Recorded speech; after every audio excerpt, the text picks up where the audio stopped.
business and individual donors. A special thank you goes to the many parents, grandparents, and staff who worked to make this event a tremendous success by volunteering to work shifts over the weekend. The money raised from Alpine Holiday directly benefits the students attending Columbus Catholic Schools. Columbus Catholic Schools, an education you can have faith in. Please call 715-387-2444 to enroll your child today. All right, welcome back to our pregame report as we get set for Abbotsford football here tonight on WOSQ. Abbotsford and Bangor, Division 7 state semifinal. And our coverage of Abbey football continues as we continue our conversation with Jake Natmiller, head coach of the Abbotsford Falcons. Coach, I'm guessing you thought you might be playing Edgar tonight if you got by Clear Lake. Everybody in the state was, you can't turn away from the state champ, and you got to give him credit. Yeah, absolutely. Thinking we weren't preparing for him, we were just preparing to beat Clear Lake. But we thought, like everybody else, I think that Edgar had the edge, and Bangor played a heck of a game to beat them, and they deserve it. And on to level 4 for them too. Yeah, you knock off a 6 seed, then the 2, then the 1 up at Clear Lake last week in a snowy game up there. Tell us about that game from last week. It was a great experience for our kids, something that a lot of high school football players will never experience, and it's a memory they'll never forget. I was a little worried initially because we had probably 3 inches of snow in warm-ups, and the kids are like little kindergartners at that point, and the focus was not there. And we took our licks the first drive. Clear Lake drove it down and scored on us, and worries started to set in that we weren't ready for what they were bringing to the table. And we answered with a scoring drive the next one on offense, and on a longer run by Adam Seafluth, and the tide kind of turned there. We had a pump block and an interception for a touchdown. Is it coming through okay? Yeah, I can hear you just fine, and that's even with feeding you the signal down the line, which usually breaks it up quite a bit. Yeah, okay. All right, I won't worry about it then. Just as a heads up, too, if anybody says anything, there's a commercial in the log that's Frank Chiropractic Health Center is what it says. But Chili Implement is your Gale and Kubota dealer in central Wisconsin. Wisconsinites know that winter is right around the corner, and now is the best time to be ready for the snow. Whether it's a walk-behind or tractor, head over to Chili Implement. Chili Implement, located on County Road Y, just north of US Highway 10 in Chili. 59? Yep, that's the one. Oh my gosh.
We're going to hang our hat on what we're good at, and it's not necessarily going toe-to-toe with teams. And so we're going to try and get the football to spill to the outside and let our guys run and make plays. And I think they're going to stick with what they're good at, and that's trying to come right at you. So it'll be an interesting war of different philosophies, but you have total faith in Coach Brame, our defensive coordinator, and the game plan that he has defensively to slow them down.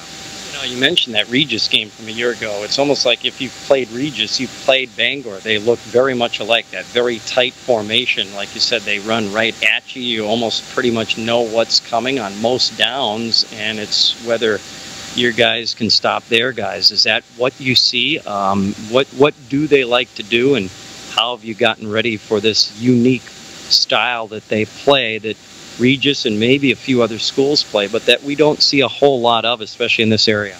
Yeah, I think last year it really helped us out, and they do a little variety of stuff, things that we do. They go out of shotgun and run some of the similar sets we do, and that helped us prepare because we know what they're trying to do and know what hurts us, and yeah, kind of game planning from this is what's bad for us, this is what's going to be bad for them, sort of defensive game plan. It's Regis and them are very Adam? similar. And we did a really nice job last year against the rush. I'll take any scores you get, especially Amherst. Okay, sounds good. There can't be that many games.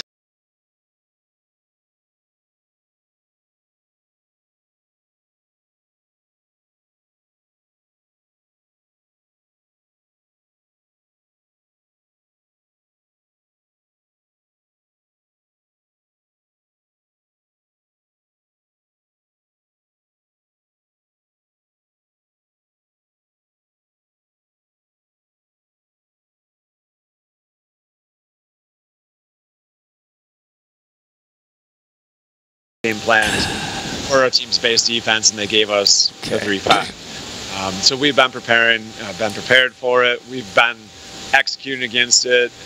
With that being the exception, we weren't ready for it, and ever since then, it's a similar stat with Frederick being the exception. But the other weeks, we moved the ball really effectively against it. So we're hoping to get that again. I'm sure what were the guys like when you go into practice, that first practice this week, and you go, okay, we got a 3-5, and they're like, oh, 3-5? We've seen this before, been there, done that. Yeah, it's comforting, and you never know. Maybe they're changing it up because your scheme is unique, and they have a way to stop it too. But you're hoping you get what you game plan for, obviously, and just tell the kids you have to be prepared for anything at this point. Yeah, and you probably feel like you're kind of a relative. Maybe you can surprise this Bangor team. It's like, okay, here's Abbotsford again, level 4 playoff game 2 years in a row, and it's like you kind of sneak up on people. Yeah, I think we always have. Being conference champs 2 years in a row, and we're still not really picked to make waves, and we're okay with that. We like the dark horse role, so to speak, and the goal is to play our game and play fast and see what happens, and that's kind of the kids block everything out. It helps to not have to worry about that stuff, to worry that you're the top dog, you got a target on your back. You don't have any of that. So it's been a fun, different year this year because we didn't win the conference championship, and we did get a 3 seed, and people don't pick us to be at Camp Randall, so that's okay. Okay, nothing to lose. Absolutely. Well, Coach, this has been fun to watch you guys. Again, second straight year in level 4, and can't wait for this game against Bangor, and good luck here tonight. Thank you. Jake Natmiller, head coach of the Abbotsford Falcons. Bangor, Abbotsford tonight, level 4, state semifinal here in D7, and we've got it for you right here on WOSQ. Stay with us, more after this.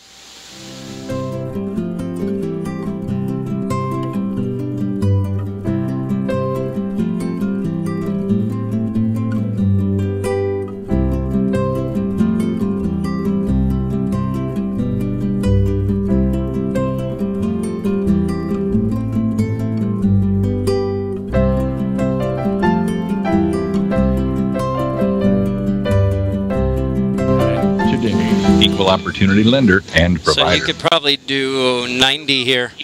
UIAA and Rural Mutual Insurance. Yeah, 90 here, and then the segment. Great examples of good sportsmanship. I'm going to check these. Practicing sportsmanship teaches us to respect everyone. Nasonville Dairy, family owned and operated, bringing you fresh cheese curds made daily, along with many other varieties of Wisconsin-made cheeses and treats. Don't forget to check out our cheese and sausage trays for your upcoming parties and cheese and sausage gift packages for the holiday season or any other special occasion. Nasonville Dairy, located just southwest of Marshfield on U.S. Highway 10, NasonvilleDairy.com. It's having a blowout. We never have blowouts, you know. Oh, never. They're always right nipping.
That has been providing long and short haul regional delivery services for the past 75 years. If you are looking for a great career, H.O. Wolding is currently recruiting new drivers. They offer tuition reimbursement, flexible scheduling, and excellent home time.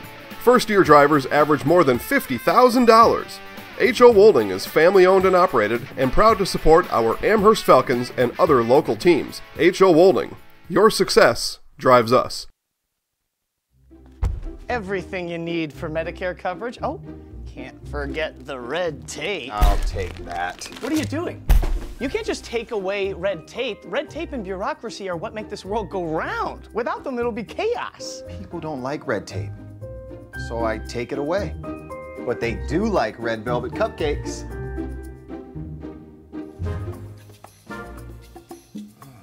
That's not sanitary. An operated York dealer. Call Jayco Plumbing and Heating of Abbotsford. Quality, efficiency, and reliability. 715-802-0863. They're proud of their Abbotsford Falcons.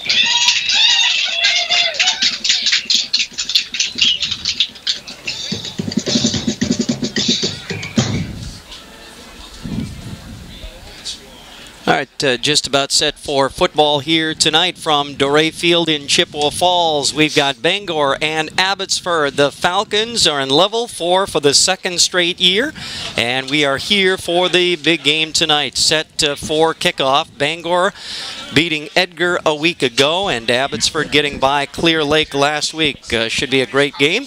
Adam Burden is producing and studio engineering our broadcast once again tonight, and alongside Todd Schultz, I'm Mike Warren, and Todd, should be a pretty good matchup here tonight. We thought maybe Abbotsford Edgar, but the Wildcats could not get it done. Time and again shooting themselves in the foot a week ago, and Edgar, I still say, beat Edgar last week, and here's Bangor in level 4 once again for the, well, how many times in a row now? 3 straight times, I believe, as they lost to Edgar last year in this level.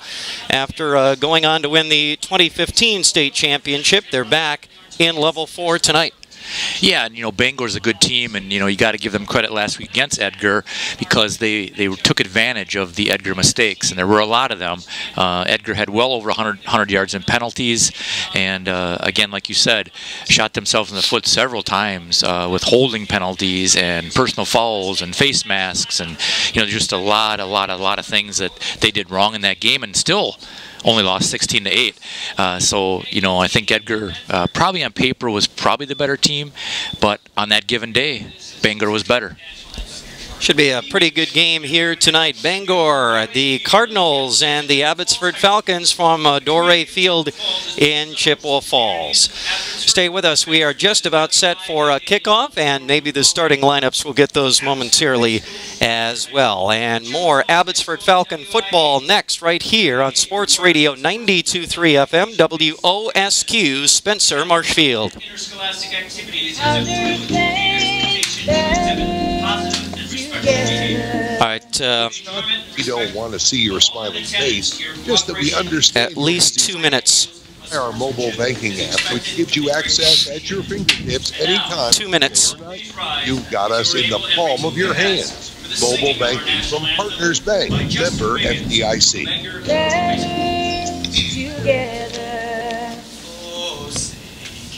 Take on your toughest snow removal jobs with a Kubota B-Series tractor. With a powerful Kubota diesel engine, you can add an optional snow blade or PTO front-mounted blower and throw back whatever nature throws at you.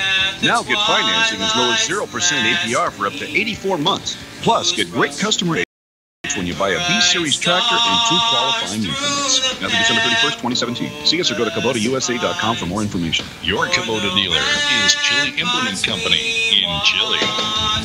Congratulations to the Abbotsford Falcons from DVD Sport Shop in Abbotsford. Big Bear Down is your one-stop deer hunting, testing, and supply shop. We offer a full line of archery equipment, guns, ammo, sets, seeds, bear bait, guiding services, and much, much more. BBD, Big Bear Down, DVD Sport Shop, Spruce Street in Abbotsford. Call us today at 715-316-0900. Go Falcons!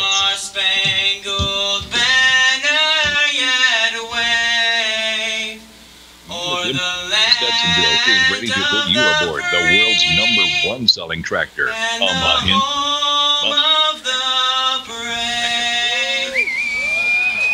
job, buddy. Good work. Hey, nice job. Good job, man. Line of attachments available too. Put a Mahindra tractor. All right. Ready? Try one today at Nemeth Implement in Stetsonville. Will be the guest team on the scoreboard tonight. Anybody who wishes to introduce. All right, we are set for football tonight. The Bangor Cardinals and the Abbotsford Falcons here, a Division 7 Level 4 playoff game, state semifinal here tonight at Doré Field in Chippewa Falls. With Todd Schultz, I'm Mike Warren. Adam Burden is producing our broadcast this evening here on Sports Radio 92.3 FM. This Abbotsford team led by quarterback Ian Rao, also a big part of their defense as well. And Ian Rao leading the team in a lot of categories, but leading them from that quarterback position. A couple of key guys on the offense in that running back position. Of course, Joe Aguilera is a big part of this offense. Adam Seafluth, Cody Friedenfels, a couple of the key running backs, along with Caden Decker. He's carried the ball well this year. Their tight end, Ezra Kremstrider. And also, we've seen a little of Franny Gamillo out of that running back position as well. Up front, the guys up front, blocking the way for these guys for Abbotsford.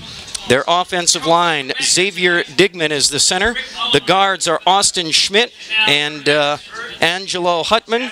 And the tackles are Riley Schreiber and Chase Spurl. And got a lot of weapons, Todd, out of the backfield, this Abbey Ball Club. They sure do, and they spread it around. I mean, you've got Ian Rao with 17 touchdowns. You got Aguilera with 13 touchdowns. You got Adam Seath with 11 touchdowns. So, they really do spread it around. So you don't really know who is going to get the ball, even though they don't throw the ball very much. They do mix it up really well with the different running backs that they can bring into the game. Of course, this Bangor Ball Club led by quarterback Drew Johnson, and we saw him a week ago at Edgar. Their key running back is Luke Reeder, the senior tailback. They've also got a couple of other guys that carried the ball sparingly last week, but we saw Carter Horstman and Theo Mullenberg. And then they've got a dangerous tight end, Caleb Medema, when they do decide to go deep out of that very tight Regis-type formation. Yeah, Medema's a real threat because he's 6'4", and they can just throw it up to him if they want to, because a lot of times he's going to get one-on-one coverage because of how much they do run the ball, and you tend to start putting 8, 9 guys in the box to try to stop that running game, and then eventually Medema can go deep and potentially get a touchdown. And a lot of his catches this year are for touchdowns. He's got 9 touchdowns, and he only has 13 receptions. So, you know, when he does go deep, he usually gets it. Abbotsford Falcons will be kicking off right to left, so Bangor will get the ball first here tonight. Abbey with their black helmets, black pants, red jerseys with black numbers and lettering. The Bangor Ball Club with their white helmets, white jerseys, black pants. They have red numerals and lettering outlined in black. So a lot of black, red, and white here tonight. Abbotsford kicking off from the left hash, angled toward the far side of the field, and fair caught by Bangor at their own 34-yard line, or 33-yard line. Might be the most interesting kickoff I've seen all year. That I like the idea of that one. I don't like those pooch kicks a lot of times, but it's a nice high pooch kick, and they line it up way on the left hash, and they kick it across to the right side of the field as high as possible, and Bangor had to fair catch it. Yard line, so you know, not a bad strategy. Take out the return game, definitely out of the equation. No return is right. Bangor fair catches it at the 33. They are working left to right as we get underway here tonight in Chippewa Falls. Drew Johnson, the handoff on first down, and out across the 35. Oh, just across the 35 is, I believe, Luke Reeder, right? Yeah, I think so. He's the workhorse, and he gets a lot of carries for this. And actually might have been Mullenberg, I believe. Mullenberg, the ball carrier on first down, out across the 35 to the 36. And a gain of 3, 2nd and 7 now. And now Johnson, the quarterback keeper, off the left side. Johnson breaks a tackle at the 40, out across the 45, out to the 48-yard line. And a 12-yard gain for quarterback Drew Johnson, and a Bangor first down. Yeah, Abbotsford's going to have to pile up against that Cardinal kind of, it's almost like a rugby play. I mean, they get so tight in that formation and send through the hole that it's difficult to stop. All right, so now on first down, again, off right tackle is Reeder. And Luke to the Abbey 49-yard line. And a gain of 3. 2nd and 7 coming up for the Cardinals, and again the opening drive of the ball game. They are working left to right now in Abbey territory with a 2nd and 7 coming up from the middle of the field. Johnson under center in that tight formation. The give right up the middle is to Mullenberg, and Theo breaks a tackle, gets inside the Abbotsford 45 to the 44-yard line, and a gain of 5, and 3rd and 2 coming up. 3rd and 2. If you look at these two teams just on the field, it looks like Bangor looks quite a bit bigger overall. They just have a lot more girth with their offensive linemen and even the backfield than Abbotsford. Abbotsford looks really thin. 3rd and 2. Luke Rader, a hole off the left side, breaks a tackle at the 40 and stretches out to about the 37-yard line. Luke Rader with another nice run and another Bangor first down. They're going to mark him at the 37-yard line. And a gain of 7 yards on the play, and another Bangor first down. So far, Abbotsford hasn't even come close to stopping Bangor at all. It's been pretty easy so far from the 30-yard line down to the Abbotsford 40. And now Johnson on a quarterback keeper off the left side gets a block. Johnson with room inside the 30 near the 26-yard line. It's an 11-yard gain for quarterback Drew Johnson, and another big gain for the Cardinals. And Johnson rips off another nice run. And that was the 6th play of the drive, and they're already at the Abbey 26-yard line. Yeah, the Abbotsford coaching staff's going to have to take a look and make some adjustments here because so far it's just been too easy. I guess they call it the 27, a gain of 10. Now moving the pile up the middle is Theo Mullenberg again. And Mullenberg pushes his way inside the 25 down to about the 23 or 4. Call it the 24-yard line and a gain of 3. 2nd and 7 coming up. 9.5 to go. Opening drive of the ball game. This is the 8th play of the drive. Bangor moving left to right. Here's a quarterback handoff to Rader. Rader into the middle of the pile. Luke Rader nowhere to go on that one. Maybe a yard or 2. Let's see where they spot the ball. About the 22-yard line. Call it a gain of 2 and a big 3rd and 5 for the Falcons defense right here. Of course, they're probably in 4-down territory here as far as Bangor goes, so they're going to have to stop them twice, I think, to get the ball back. They have gone right down the field. There is an official's timeout. Ian Rao is taking a look at one of his teammates who's got an equipment or a helmet or a face mask issue out there, so who else would take care of it? Ian Rao, the leader of the team. That's right. In his senior year, he's had another great year leading this Falcons ball club back to level 4 for the 2nd straight year. They were in this ball game a year ago against Regis at this same field and lost to the eventual state champs in D6, that was. Now here's 3rd and 5. Sweep to the right for Rader. A big hole inside the 15. Makes a man miss at the 13. Rader inside the 5, down to about the 4-yard line, maybe right at the 5-yard line. And Rader with a nice run on 3rd and 5, setting up a 1st and goal. Wow. And stop on the edge, and Rader got to the edge. And a gain of about, what, 17. Now Johnson on the keeper. Not a lot of room. Maybe a yard to the 4. Maybe 3.5, I guess. They'll give him 2 yards after the long run by Rader. Gain of 2 for Johnson. It sets up 2nd and goal now from the 3-yard line. And this is the 11th play of the drive. And Abbey has not been able to get a stop defensively really yet. Johnson now, shotgun formation, takes the snap, hands it to Rader, sweep left, Rader off left tackle, walks into the end zone for a Bangor touchdown from 3 yards out. And Bangor goes 67 yards in 11 plays, a 3-yard touchdown run by Luke Rader, and the Cardinals have the early lead.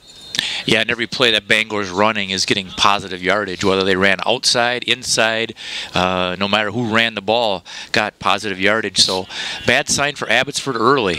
Yeah, you got that right. They didn't really stop him at all on that drive. Now Johnson sweep to the left as they go for 2. Johnson gets a block off the left edge. He'll go in for the 2-point conversion. And Bangor takes an 8-0 lead with 8 minutes left in the first quarter. Bangor on top, 8-0. The Falcons have the ball when we come back to Chippewa Falls in just a moment.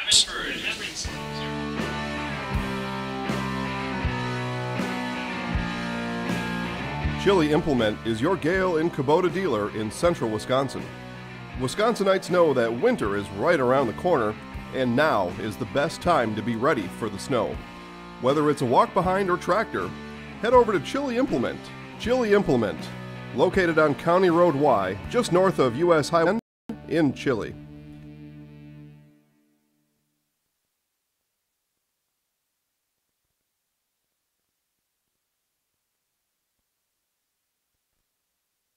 Special. And the fact that we're your neighbors and not miles away makes it that much better. Add a little online banking, IRAs, CDs, ATM, and debit cards, and you've got a recipe for success. Keep Central Wisconsin strong and experience the community advantage by choosing the proven, reliable leadership of Advantage Community Bank. Check us out at AdvantageCommunity.com. Member FDIC, equal housing lender. Well, the Bangor Cardinals go 67 yards in 11 plays. Luke Rader, a 3-yard touchdown run. Johnson, the quarterback, runs in the 2-point conversion attempt. And it's 8-0 Bangor. And Todd, they made that look very easy on the opening drive of the game here tonight. They sure did. And like I said, if adjustments, it's going to be a long night for that Abbey defense. So now the Abbey offense is going to have to match. They just scored 50 points last week against Clear Lake, so they have the capabilities and the ability to score a lot of points, and they may have to do that tonight to keep up with this Bangor offense. All right, so now the Cardinals, after the touchdown, will be kicking off left to right. Caleb Medema, the tight end, does the kicking straight down the field, angling to the near side and going down to a knee to field that is one of the return men for the Falcons, Dalton Fedek, and drops to a knee, and he'll be downed at the Abbotsford 25-yard line. Yeah, he tried to field that low line drive kick and kind of tripped over his own feet and had to go down to a knee. And otherwise, he could have had some pretty good running room because it was a low liner. But again, 25-yard line's where Abbey starts. So here are the Abbotsford Falcons from the left hash, working right to left. Ian Rao, the quarterback in the gun, takes a high snap and then hands it off on first down. And getting the call on first down is Adam Seafluth, and Seafluth out to near the 28-yard line after a gain of 3 on the play. 2nd and 7, again from the left hash. And again, the Falcons working right to left. Rao in the gun. High snap again, pulls it down, hands it off. And the ball came out, and Rao picks it up after Seafluth got hit and coughed it up. Rao right there to pick up the loose football and gains a couple of yards. Heads up play by Rao. Otherwise, Bangor has a turnover opportunity around the Abbey 30-yard line. And Rao is going to pick up about, 5 yards it looks like on the play. Well, 4-yard play for Rao. How about that?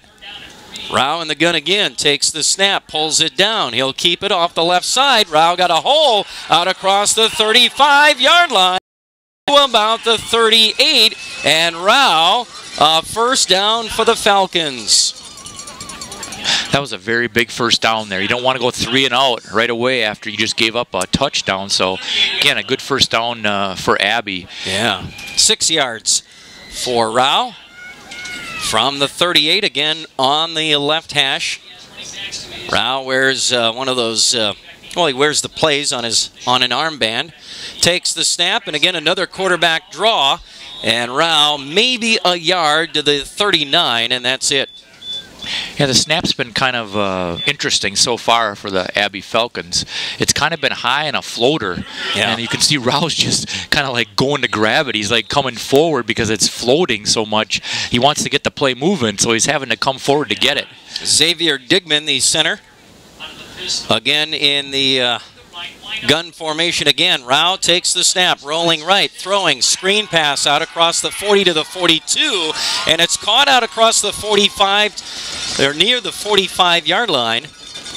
And was that Kremsreiter, the tight end? Ezra Kremsreiter, the tight end, with a nice catch and run out to the 44-yard line, I guess it is. So they pick up a couple there, about 5 or so. And now, is that Rao on the keeper? I don't think so. Looked like Adam Seafluth. Seafluth again. He got a yard out to the 45-yard line. So now that sets up a big 4th and 3 after Rao's 6-yard pass to Kremsreiter. A gain of a yard for Seafluth. Now it's 4th and 3, and Abbey is going to line up, and it looks like they're in punt formation. Rao back there to kick this one away, standing back at about his own 36-yard line. Rao will punt the ball, and I think it might have been partially blocked. That one was tipped. It will roll all the way inside the 20-yard line, and Abbey going to down this one at about the Bangor 18. Boy, I tell you what, Abbey caught a break there. There was a guy coming through, putting heavy pressure on Rao's punt, but he got it off and got enough of it to get a roll all the way back inside the 20-yard line. Yeah, fortunately they're playing on this field turf, so the field is a lot harder and a lot more dry than it would be if you're playing on grass. So they got a really nice roll on this turf as opposed to being on grass where it probably normally just stops. But Bangor forces a punt, and now the Cardinals go back to working on first down from their own 17-yard line. Carter Horstman off the left side. Horstman out near the 19-yard line, a gain of just 2 yards. Gain of 2, 2nd and 8. As the Cardinals go back to work and working left to right with 4:50 left in the first quarter. Cardinals on top 8-0. Drew Johnson under center and turns and hands it off to Luke Reeder. And Reeder out near the 24-yard line. And a gain of 5 on the play. It will be 3rd and 3 for the Cardinals, who lead this ball game 8-0. And so let's see what they dial up on 3rd and about 3.5, maybe 4. Johnson in the gun, takes the snap, hands it to Reeder, sweep to the right. And the Falcons are waiting for him out at about the 27-yard line. Maybe a gain of 3. Did he get it? He's going to be very close. They're going to spot it at the 28-yard line. And he got it. Wow. Needed 4 and he got it. First down. He got just what he needed. All right, so a first down for the Cardinals. Very close on that one, but they give it to him. I think it was about 3.5, and it looks like he got a full 4 out to the 28-yard line. A 1st and 10 for the Cardinals from the right hash. Johnson under center on this one. And the give is now there's a penalty marker, the play called dead. And we've got our first infraction of the night, and it's going to be a false start against the Cardinals.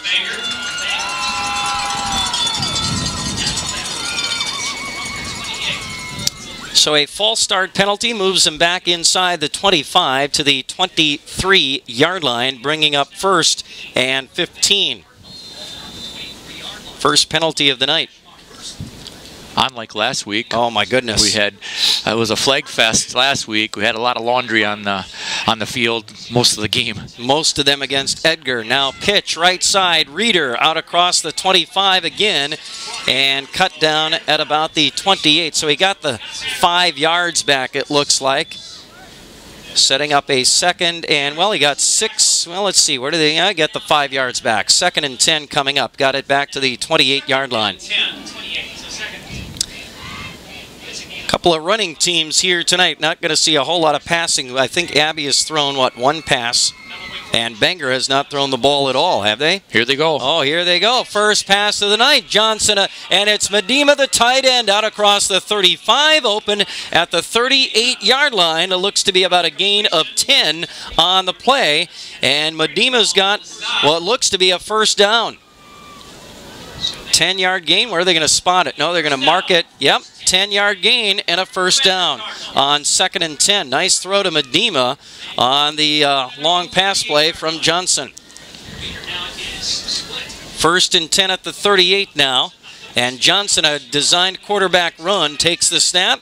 And to the 40-yard line, he'll pick up 2 on the quarterback draw. 2nd and 8 coming up. Almost methodical tonight, Bangor. And so a big 2nd and 8 here, but Abbey, boy, their defense not really making any plays really behind the line of scrimmage yet tonight. No, it's pretty much getting a positive gain pretty much in every play. And, you know, these are the kind of drives that just wear a defense down. I mean, Abbey's defense, they don't have very many people on the sidelines, so I don't think they sub a lot. It's just tough to stay fresh when you got to go against this kind of an offense. 2nd and 8, they give to Reeder. Puts his head down, gets about 3 yards out to the 43-yard line. And 3rd and about 5 coming up. Big 3rd down play here for this Abbey defense, but boy, Bangor has run 18 plays tonight versus 6 for Abbotsford. Here's a big 3rd and 5 from the Bangor 43-yard line. Johnson in the gun. Receivers right and left. Johnson, quick slant, left side, Medema, and the ball pops into the air, and it's intercepted by the Abbotsford Falcons. Looks like Medema had it, and then the ball came out, and the Falcons caught it as the ball went up into the air, hauled in at the Abbey 43-yard line. Who came up with it? Did you? Yeah, I think it was Fletcher Henriksen came up with it for the Abbey Falcons. All right, so Medema caught that on a quick slant to the left, and then the ball came out, popped up into the air, and Fletcher Henriksen there to grab the loose football, and the Falcons have it at their own 43. The break Abbey was looking for right there. Wow. So now Ian Rao and the Abbey offense back to work from their own 43. Rao under heavy pressure as he drops back to pass. He's going to get dropped back at the Abbey 31-yard line, and a big loss of about 12 on the play, and then a late penalty marker as well. Flag on the play. It's going to be a loss on the play. And let's see what the call is here. Bangor was clapping at the end of the play. It might be on the Falcons. They're going to spot the ball at the 33-yard line. Not exactly where he went down. He went down closer to the 30-yard line. Now we have a personal foul against the Falcons. So he lost 10 yards on the play. So now they're going to be looking at first down. And plus the personal foul penalty. Now, that last play where Medema caught it, was that considered a fumble or an interception? Do you know?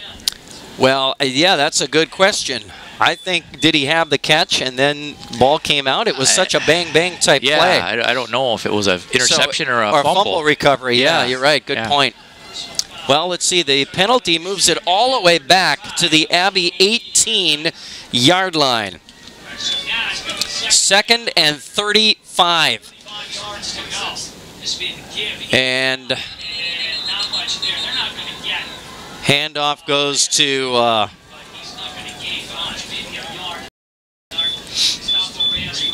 was it Reyes? Number 25. Gustavo Reyes, yeah. Yep. Gustavo Reyes, and he got 2 yards. 33.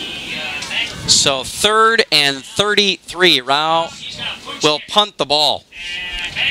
On 3rd and 33, Rao decides to pooch punt this ball after taking the snap out of a shotgun-type formation. And the ball is downed by Abbey at the 27 or 28-yard line, I guess. So on 3rd and 33, Abbotsford says, we're not going to risk any more field position. Let's punt the ball away. I don't think I've ever seen a team punt the ball on 3rd down. I really like that play. I think that's a great play. Chances of getting 3rd and 30 are just very, very nil. And this way, when he punts it, no one's back, so it can roll and roll and roll. And again, they got him inside the 30-yard line with that punt. At the 28-yard line, but the Bangor offense right back 8-0. Luke Reeder gets the handoff on 1st down, gets 2 yards out to the 30-yard line from his own 28. And the Cardinals going back to work, working left to right as we see the action here at Doré Field in Chippewa Falls. Time winding down in the first quarter. Cardinals leading 8-0. They have a 2nd and 8 now from their own 30-yard line. Drew Johnson under center. And a quick handoff, and he gives it to Theo Mullenberg. Tries the left side. Not a lot of room there for Mullenberg. A couple of yards out to the 32-yard line for Mullenberg. And let's see if they get one more playoff here before the end of the quarter, facing a 3rd and 6. It looks like they are going to be content with letting the clock wind down, and that will be the end of quarter number 1. Bangor leading the Abbotsford Falcons 8-0 after 1. Stay with us. Second quarter action from Chippewa Falls after this.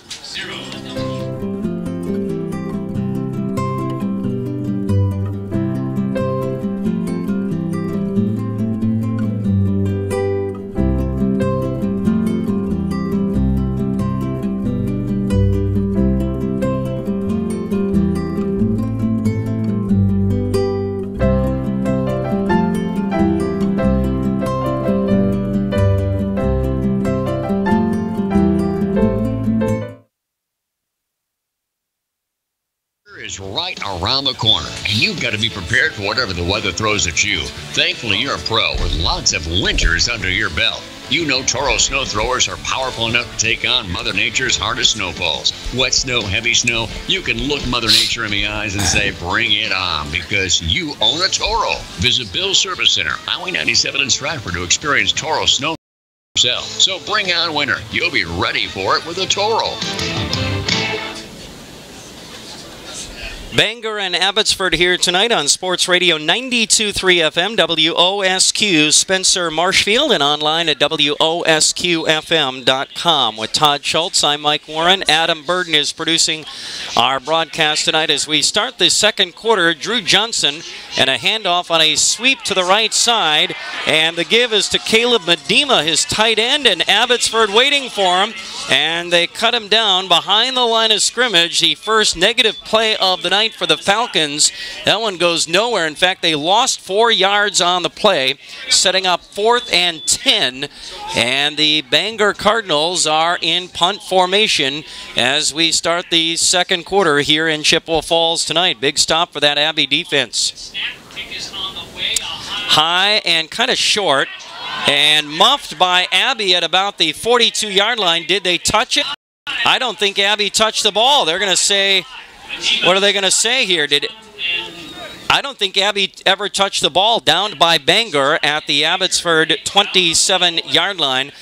Who was the up man on that play? I don't know. I haven't seen a signal yet. Either way, the referees are huddling now to decide if he touched it or not on the muffed punt. It looked like a muffed punt, but the guy they had back deep never touched it, I don't think. I think he let it go when he realized he couldn't get to the football. And they're going to give it to Bangor. It's a muff punt. They're going to say touched by Abbotsford, and then it got away from the deep man. And Bangor covered it up at the Abbey 28-yard line, 1st and 10 Cardinals. Wow. Abbotsford's not arguing at all. So I'm thinking the return man did probably touch the ball because they're not putting up any sort of fight at all on this one. And they just basically put the defense out there against the offense of the Cardinals. Big break for the Cardinals, and they have a 1st and 10 at the Abbey 28-yard line, going right to left. Johnson hands to Luke Reeder up the middle. Reeder dives down to the 25-yard line, and a gain of 3 for Luke Reeder. So a big mistake by Abbotsford and their return team on the punt, and they turned the ball over. The return man couldn't get up to the ball. He reached out for it, and it got by him, and Bangor's cover team came down and covered it up. Cardinals now with a 2nd and 6 from the Abbey 25-yard line. Off left tackle goes Reeder and shoves his way forward for a couple of yards. Call it the 23-yard line. There is a penalty marker on the field, and it's a hold against the Cardinals. Foul from about the 23-yard line. Should put him back at the 33-yard line, and a 2nd and 16 or so coming up. You know, the Abbotsford defense did a good job so far after that first drive. They got a turnover on Bangor, and then the next drive they were able to get a stop, but then they shot themselves in the foot, like you said, with the special teams blunder where the return man came up to make the fair catch, and I don't know if he misjudged the wind, because there is some wind here, and the ball just died and he couldn't get to it, but he did touch it. Now 3rd and about 15. Johnson back to pass, throws right side, and it is broken up, incomplete at the 25-yard line. And Johnson trying to get it out to Medema, but that pass was broken up. Might have been Caden Decker over there on the play, and getting that ball away from Medema. Incomplete pass, bringing up 3rd and 15. Johnson's actually pretty fortunate there. That was not intercepted because that was a long pass from the left hash all the way out to the numbers on the right side, and the ball just floated out there. The Abbotsford defender made the move on the ball, but he just couldn't get there quite in time to intercept it. But it was close, but he was able to knock it away.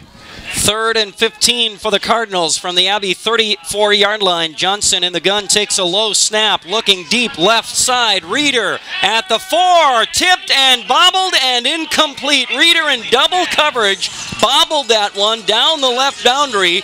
Johnson basically a jump ball to Reeder on kind of a fly pattern down the left sideline, and Reeder juggled it all the way to the ground, almost came up with it, but it falls incomplete at the goal line. And 4th down for the Cardinals. They took a shot on 3rd and long, and now it's 4th and 15, and they're going to maybe take another shot here. as they line up to go for it on 4th and 15 from the Abbey 34. Johnson back to pass, setting up a screen.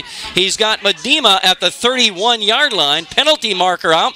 Medema fights his way to the 18-yard line, and that's going to be about it. They're going to lose yardage on the play, and there is a penalty marker as well. That play never really got developed as Bangor was trying to set up a screen, and Abbotsford was all over that one.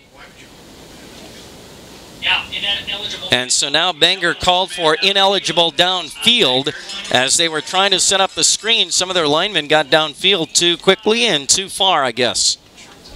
So if you're Abbotsford, you just, what, decline it and take the ball right there, or what? I would say you decline it, yeah. Take the ball, yep. Definitely. That's the call. They're going to wave that one off. Abbey takes over on downs, and they're going to get the ball at their own 29-yard line.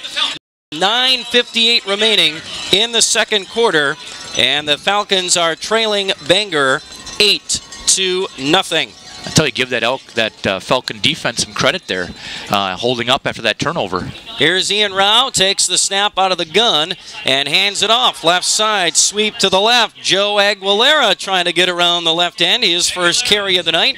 And Aguilera out to about the 32-yard line, and a gain of 3. 2nd and 7 coming up. Yeah, Joe Aguilera has a lot of speed. I'm surprised that's his first carry of the night because he can take it the distance anytime he touches it, and he was able to get some yards there. But you want to get that kid out on the edge because, like I said, he's lightning. All right, so a 2nd and 7 now from the left hash. The Falcons working left to right, down 8-0, 9:20 to go. Rao takes the snap, hands it off in the backfield, and not much running room there for Cody Friedenfels, I believe, got the handoff on that play, wasn't it? Yep, Cody got the ball on that one.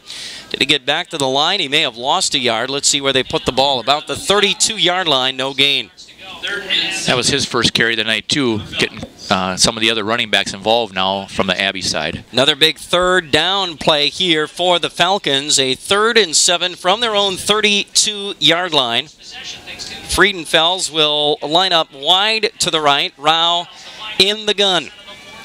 Single setback next to him in the pistol or gun formation. Rao rolling right, throwing on the run. Got a man out across the 35 at the 38-yard line, and it's complete. And I believe it was Friedenfels who came up with it at the 38-yard line. And he's very close to the first down.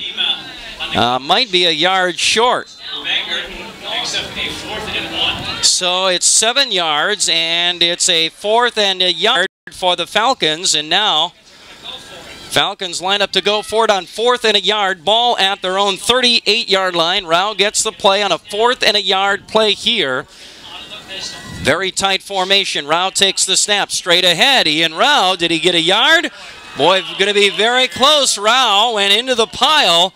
And going to be very close. The Bangor defense was right there waiting for him. He got the 39-yard line, and I believe he's got enough to move the chains, but they may have to measure this.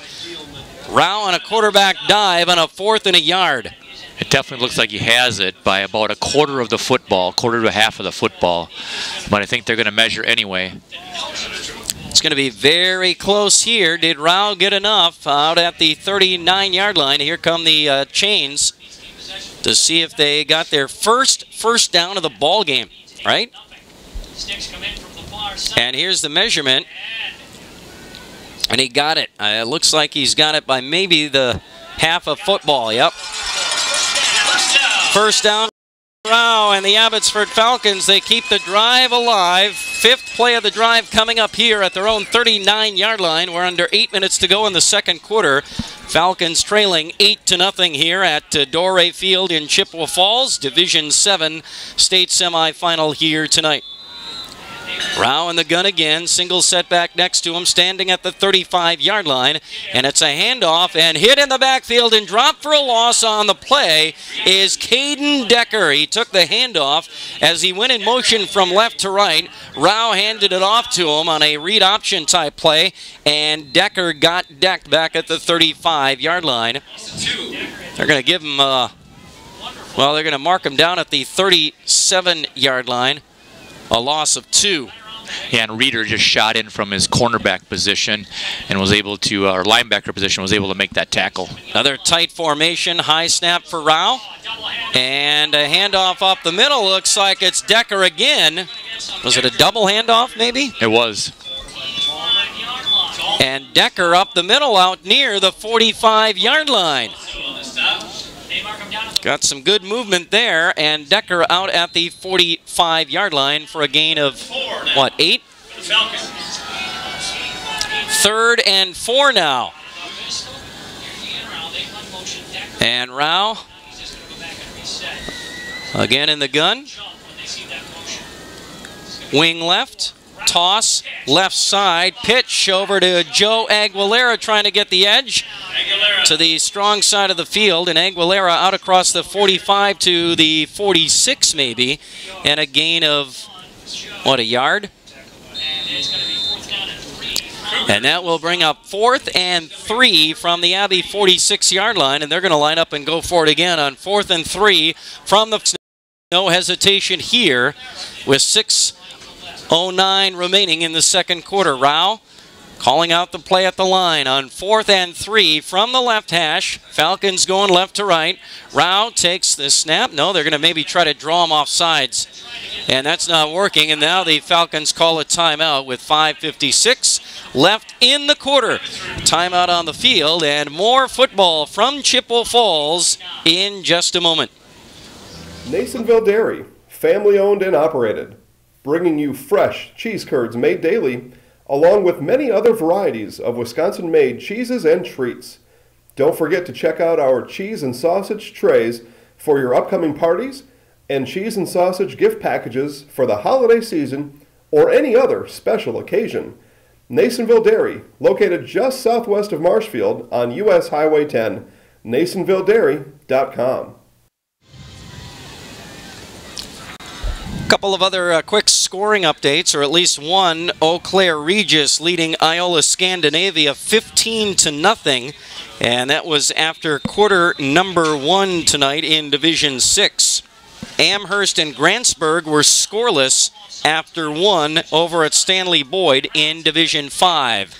From the timeout, Abbey will punt the ball away on 4th and 3, and the Falcons will down it at the, well, just inside the Bangor 25-yard line with 5:46 to go in the second quarter. The Cardinals will get the ball back, leading 8-0. Yeah, you know, and I thought that was going to be kind of peculiar that they were going to go for it on 4th and 3 from their own, you know, like 45-yard line, because they turned over there. They give, you know, Bangor some great field position, and they were just trying to draw them off sides, which I think was the right play. All right, so now the Cardinals get the ball back at their own 23-yard line and working right to left with 5:46 left in the second quarter. Cardinals on top, 8-0, and on first down, a middle or inside handoff to Theo Mullenberg, and straight ahead for about 2 yards out to the 25-yard line. 2nd and 8 coming up.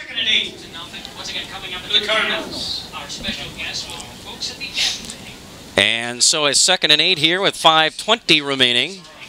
Ball at the Bangor 25-yard line. And Johnson on another inside handoff, a counter play.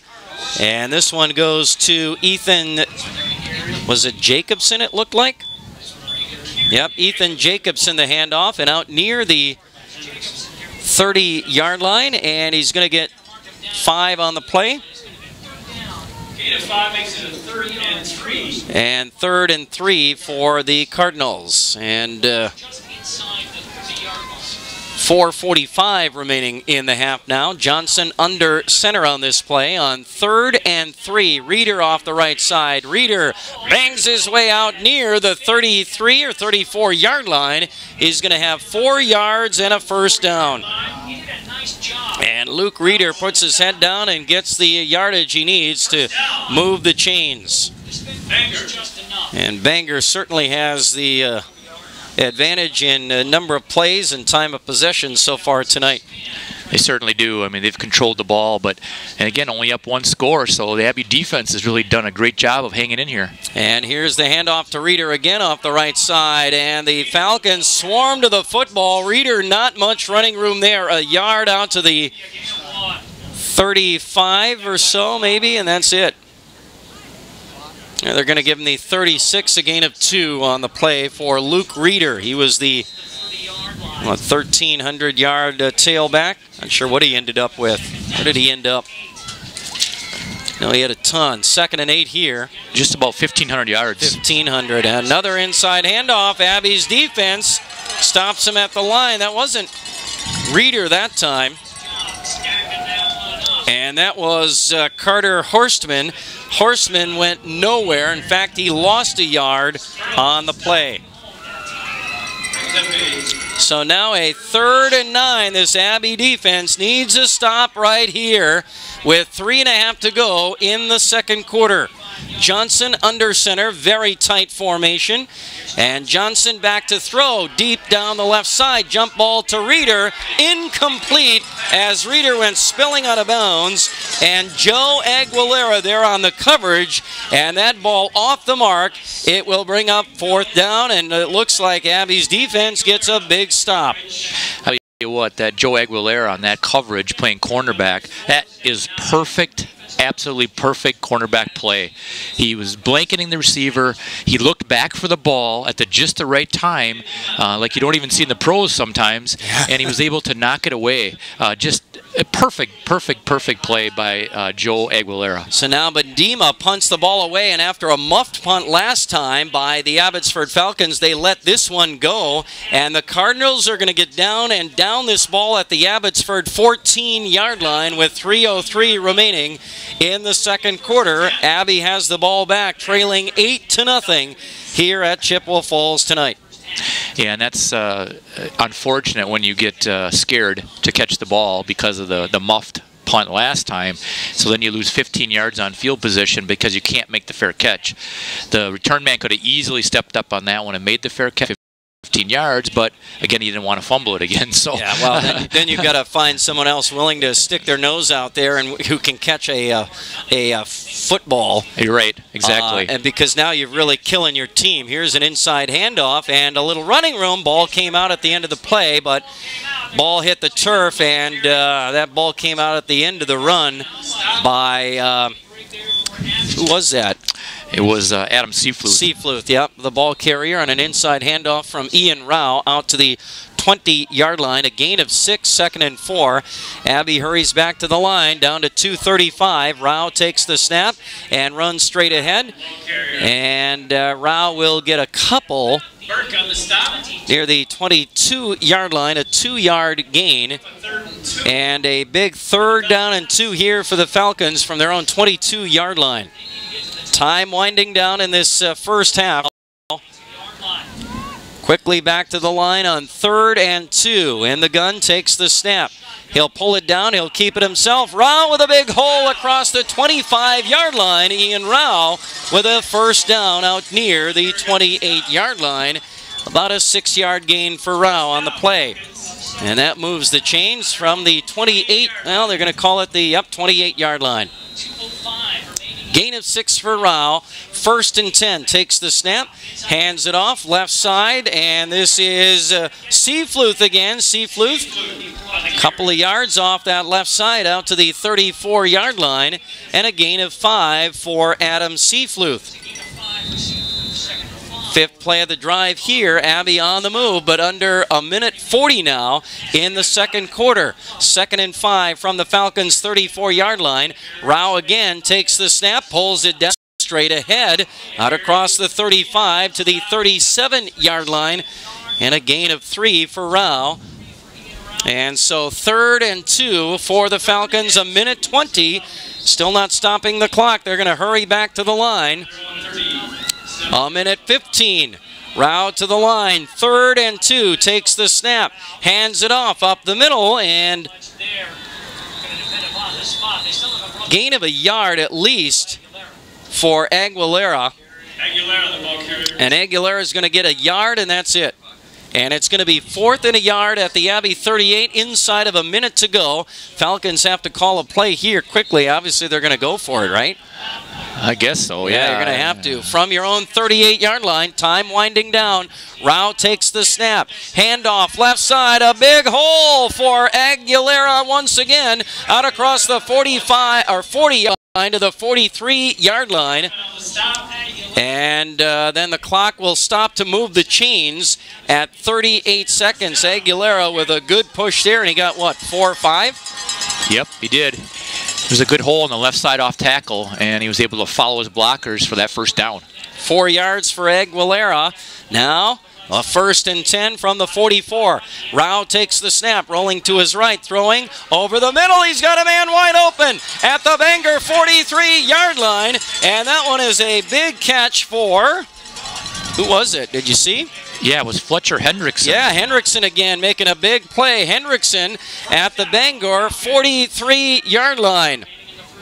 Good catch there by Hendrickson. And now Rao takes the snap. Back to pass again. Flushed out of the pocket. Rolling to his left. Got another man open. And that is going to be a big catch by Friedenfels, who goes out of bounds at the Bangor 32-yard line after a gain of 11. After Hendrickson went for what? What was that last play?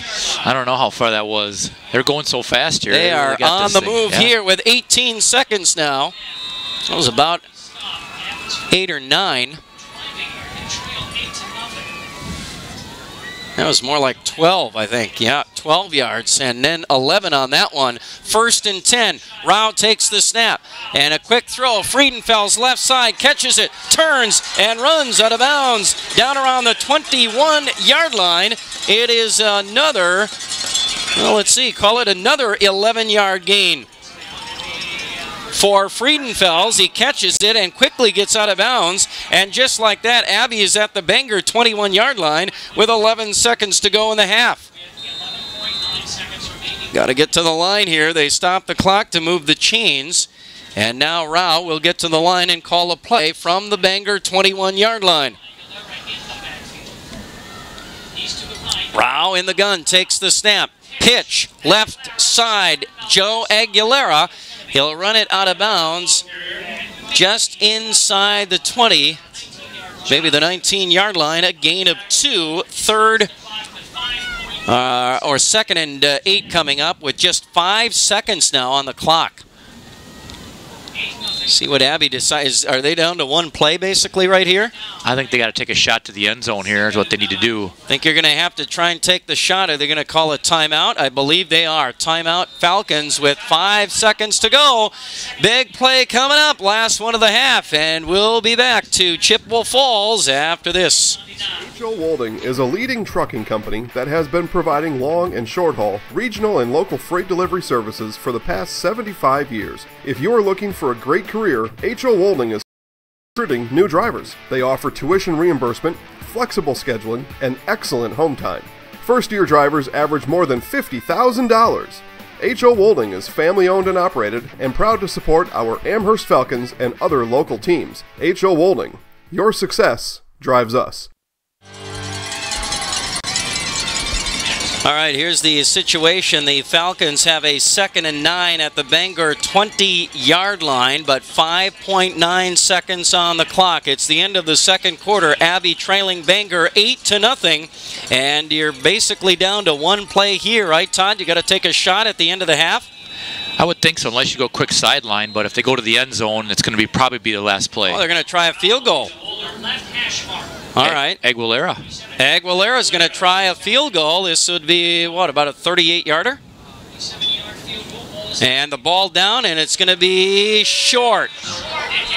Caught by Bangor at the goal line. Medema catches it at the goal line.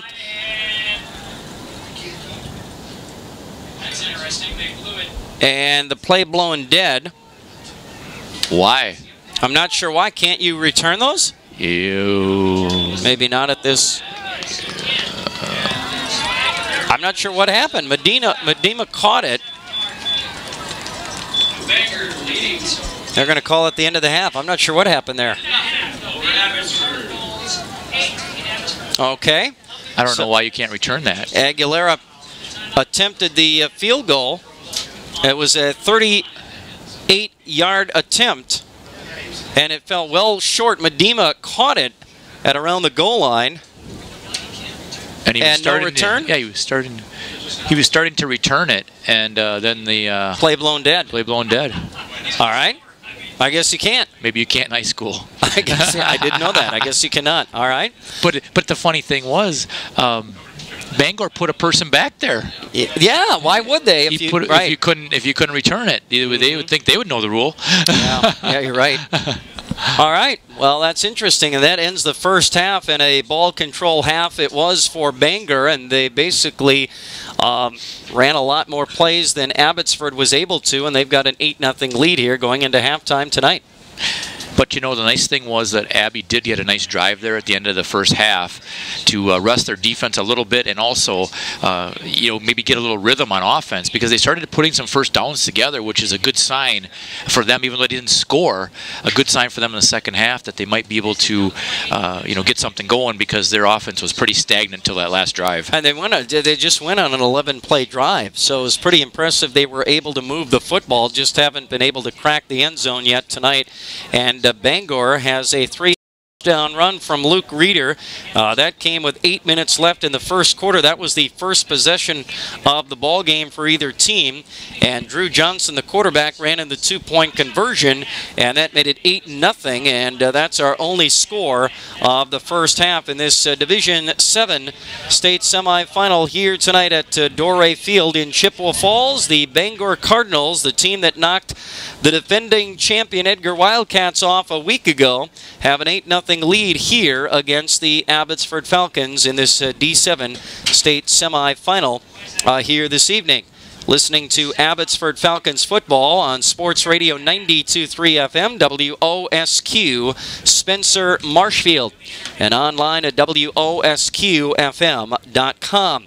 Adam Burden is producing our broadcast tonight with Todd Schultz. I'm Mike Warren, and Abby down 8-0 at the half. And we're going to talk a little Tiger softball coming up at halftime, Todd. So we're already thinking spring tonight on the first really cold day of the winter season. So how about that? Unfortunately, we got 3 or 4 more months of this until softball starts. But a couple letters of intent signed this week by some Tiger players. One going as far as Florida, and we'll hear from Coach Costa, the Tiger softball coach, after those letters of intent were signed, I believe, yesterday. And that's our halftime program here tonight. Stay with us. We've got more of our halftime report in just a moment.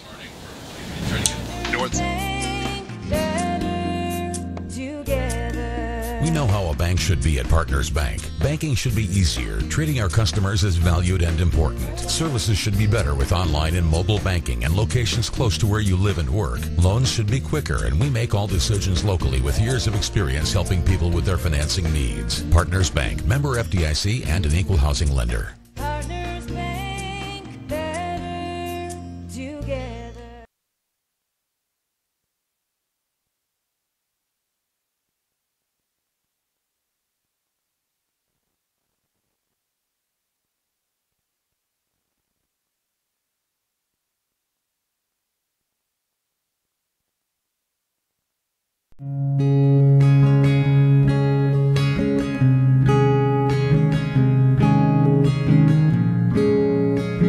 Stop into any of our locations at Auburndale, Marshfield, Withee, Greenwood, Roselleville, Stevens Point, and Wisconsin Rapids, and talk to our friendly personal bankers who are here to help you. Member FDIC, Equal Housing Lender. 7 days a week from 6 a.m. to 9 p.m. Join us November 20th in celebration of our first anniversary. Abbey Cafe, Spruce Street in Abbotsford. Dine in or carry out. Call today, 715-223-3943. Coverage of Abbotsford Falcons football resumes in just a few moments right here on Sports Radio 92.3 FM, WOSQ. Right now, let's visit with Marshfield Tiger softball coach Dan Costa. A big day for Marshfield Tiger softball on Thursday as 2 Tiger softball players signed letters of intent to play college softball next season. Catcher Emily Drager at Division II Upper Iowa in Fayette, Iowa, and pitcher Megan Donahue at a very strong 2-year program in Florida, Daytona State College. These signings mean quite a bit. Tiger coach Dan Costa. It's just a great environment. Couldn't be happier for the two kids, Megan Donahue and Emily Drager. They work hard. They deserve every ounce of success that they get, and it's a good day for Marshfield softball and the Drager and Donahue families. Let's talk about these girls and what they've meant to your program. First of all, Emily on her way to Upper Iowa University, and tell us about the skills that she brings to Upper Iowa and why that's a good fit for her. Yeah, they're a lucky school. She's flawless behind the plate, has a strong arm. Work ethic is like none I've ever seen. And she's just a solid all-around player. She puts in her reps. She's going to hit for average. She can hit for power. She can probably one of the best bunters on my team. She's I don't know if she's allowed a pass ball or a wild pitch in the time I've been here. And it really gives you kind of a false sense of security with her behind the plate. But you know, one thing, you don't replace a girl like Emily or Megan. You just kind of try to move on from them.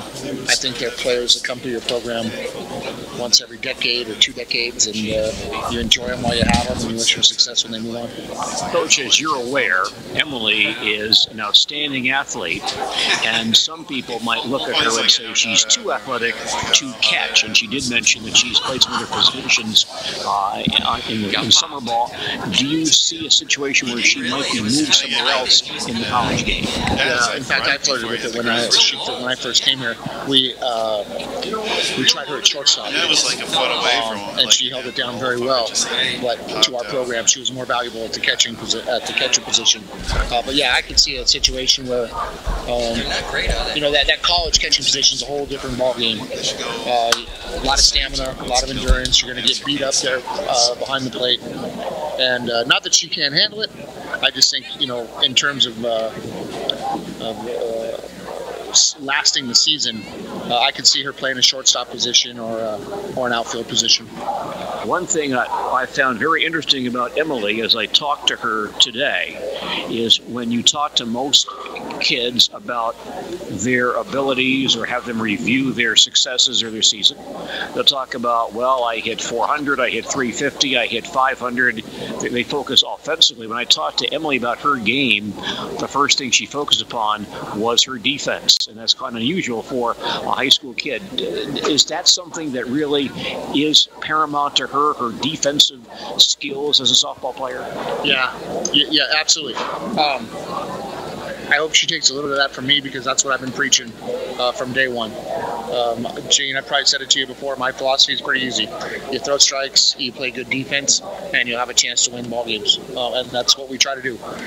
We haven't always been successful at it, but it's what we try to do, and it's what I preach on a daily basis. And that's just the kind of kid she is. The thing about Emily is, she knows that if you come out and you do what you're supposed to be doing, meaning off-season work, the work in between the game days, adjust. If you come out and you do what you're supposed to be doing, everything else is going to work itself out. She never talks about numbers. She never talks about hits. You never hear batting average come out of her mouth or a home run come out of her mouth. And you're right. First thing you do here for most kids is a batting average, and it's kind of enlightening. She's a great kid. So from day one I've walked on here, she just, as a new coach, you couldn't ask for a better situation than Megan and Emily. And I don't know what I'm going to do with them when they're gone. So, well, let's talk about Megan now, going on to Daytona Beach. Tell us about the fit for her down there at Daytona. She's going to get a chance to play every day.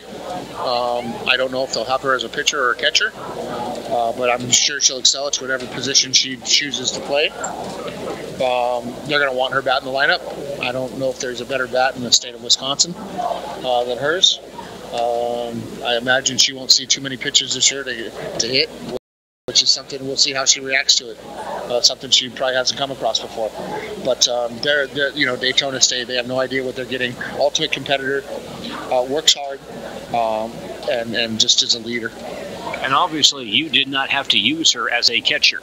With Emily there, and of course with Megan's skills as a pitcher, but that certainly is a viable option for Daytona. Tell us about the prospect of her catching on the college level. she's right there with Emily as far as I'm concerned.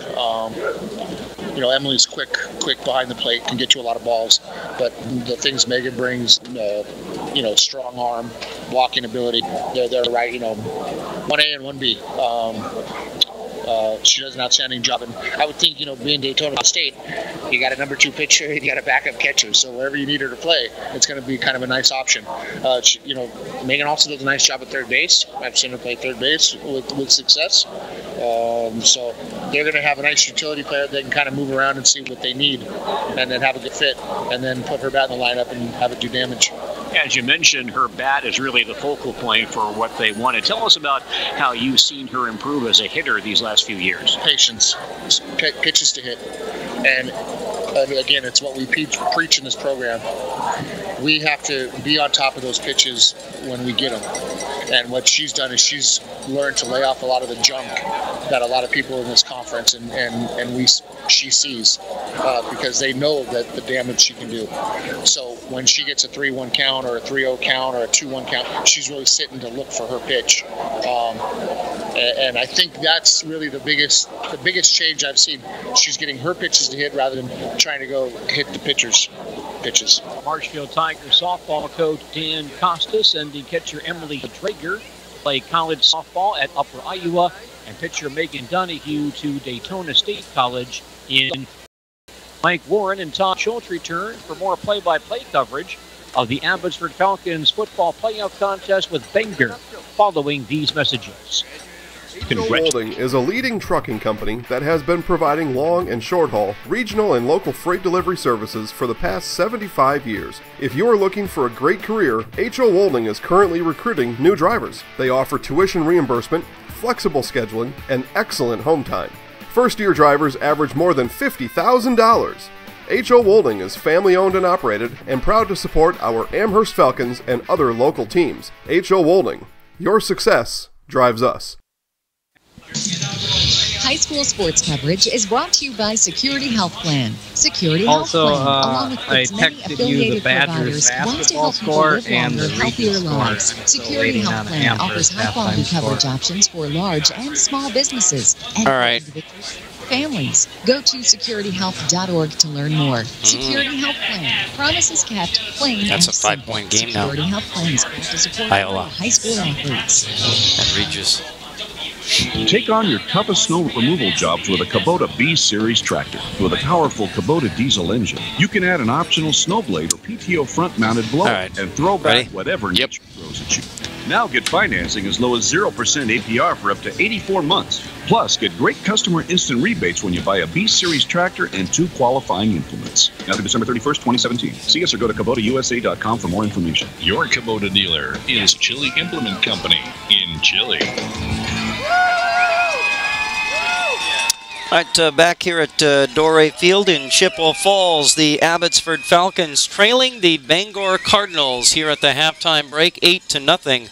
Our halftime score. You're listening to Abbotsford Falcons football on Sports Radio 90 FM, WOSQ, Spencer Marshfield, and online at WOSQFM.com, along with Adam Burden, our producer. I'm Mike Warren, and Todd Schultz with us as well. Abbotsford trailing Bangor 8-0, and a 3-yard touchdown run by Luke Reeder and a 2-point conversion run by quarterback Drew Johnson has the Cardinals on top in this ball game, 8-0. A couple of other scoring updates before we get to our halftime stats here.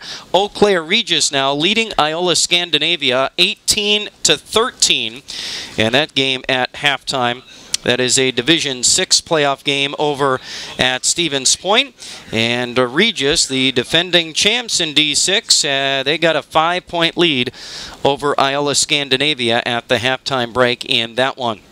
Another final we can pass along, Wisconsin basketball season opener. Wisconsin beats South Carolina State 85-50, the final there. Ethan Happ, 20 points, 11 rebounds for the Badger basketball team in that big win tonight.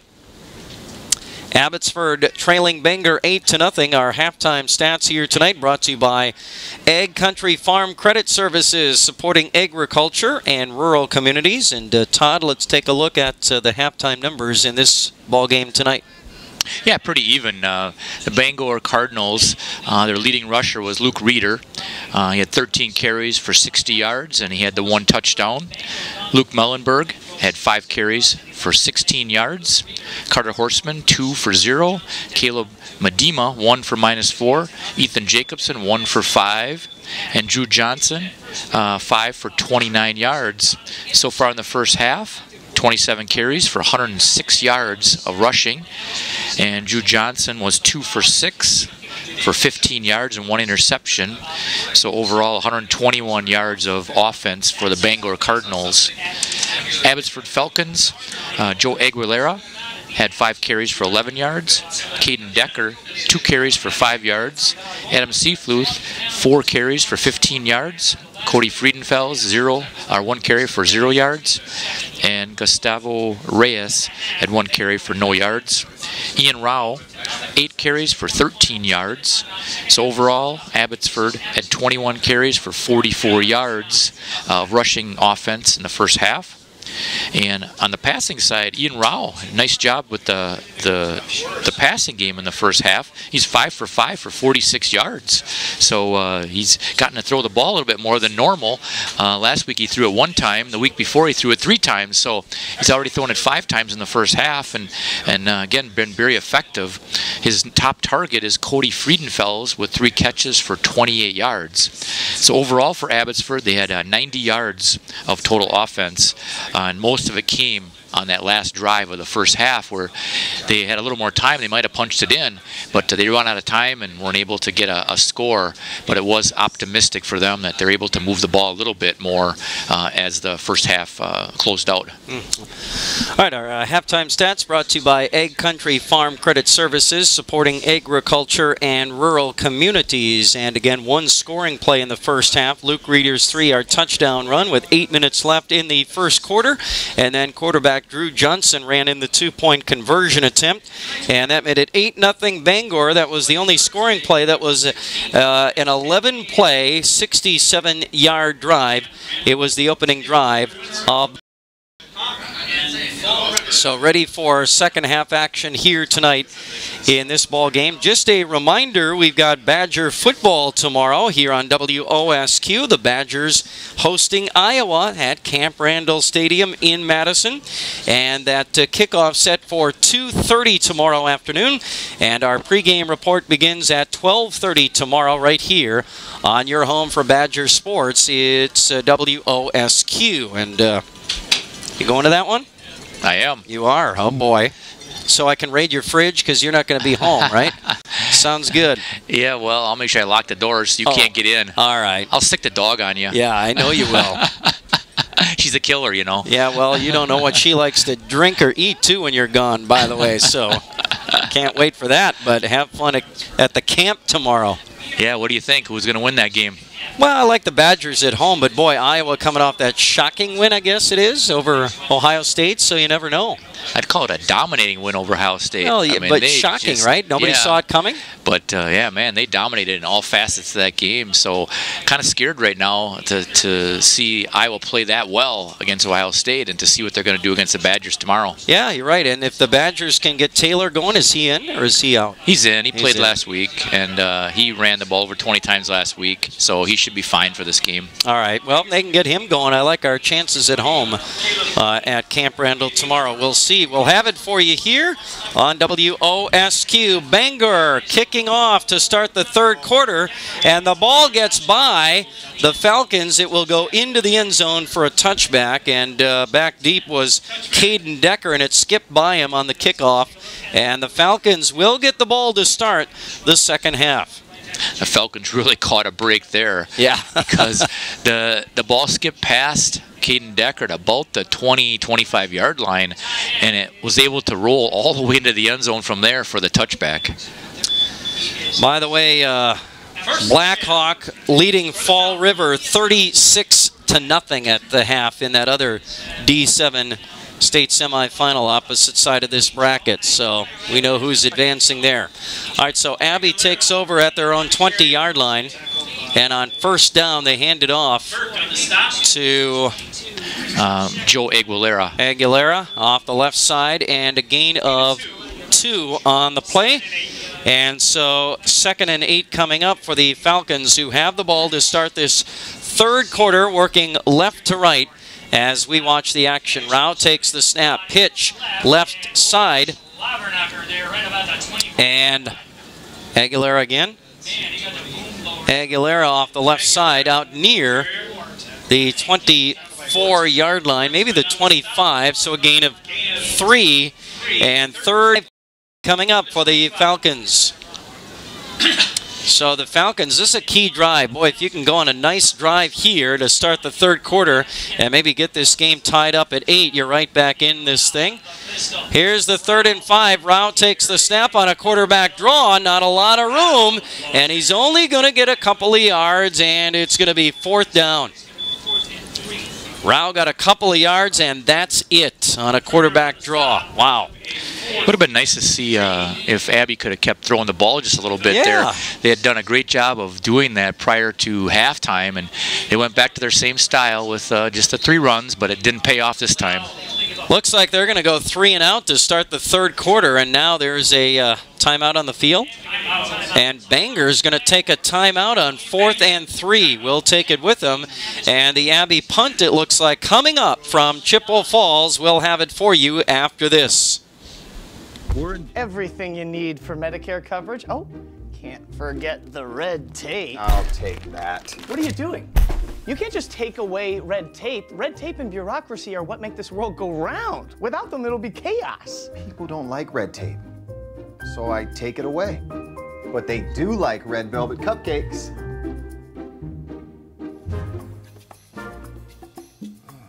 That's not sanitary. All right, so after the timeout, Abbey back to punt. By the way, quick scoring update. Amherst now leading Grantsburg 14-0.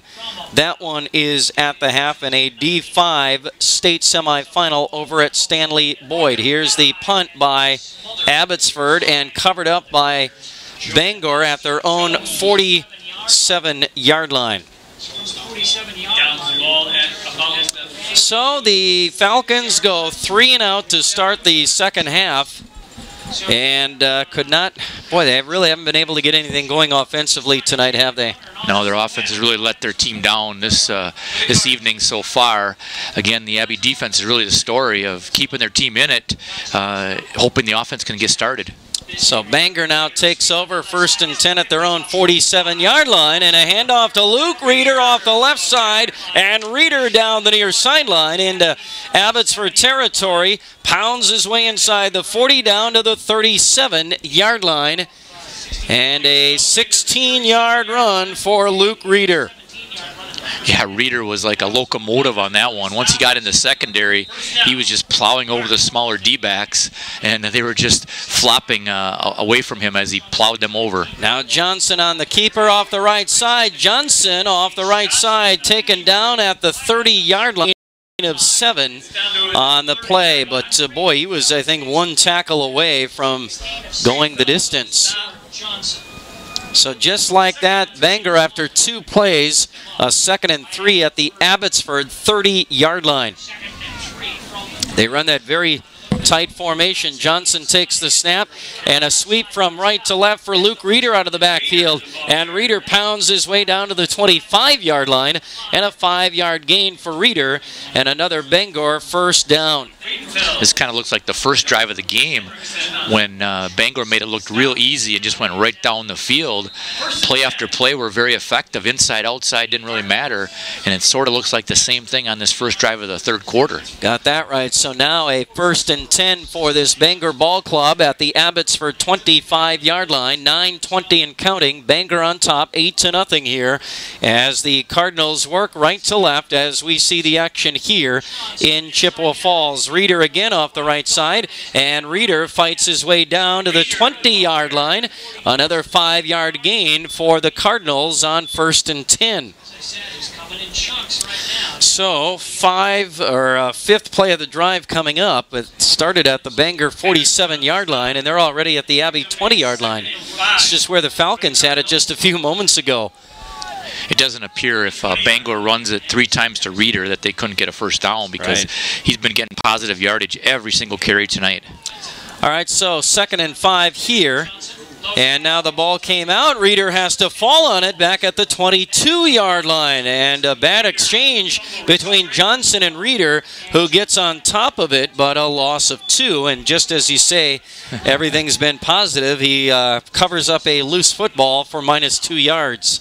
Yeah, bad exchange between Johnson and Reeder on that one. And just made sure that he got that ball back, didn't try to pick it up, just fell on it, which is a smart play because they're in 4-down territory here at the 22-yard line or so. Yeah, 22-yard line, and a 3rd and 7 coming up now for Bangor in that tight Regis type formation. Johnson hands it off to Reeder around the right edge. Reeder breaks a tackle, and Reeder runs to the end zone for a Bangor touchdown from 22 yards out. Reeder off the right side. He broke a tackle at about the 15, ran right through the Abbey defense and into the end zone for a score.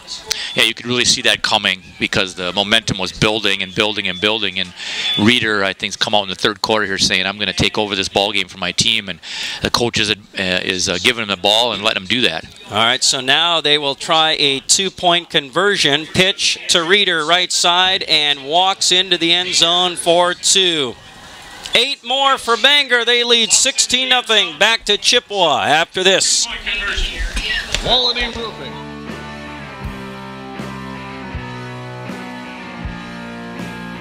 Chili Implement is your Gale and Kubota dealer in central Wisconsin. Wisconsinites know that winter is right around the corner, and now is the best time to be ready for the snow. Whether it's a walk-behind or tractor, head over to Chili Implement. Chili Implement, located on County Road Y, just north of US Highway 10 in Chile. Industrial Park.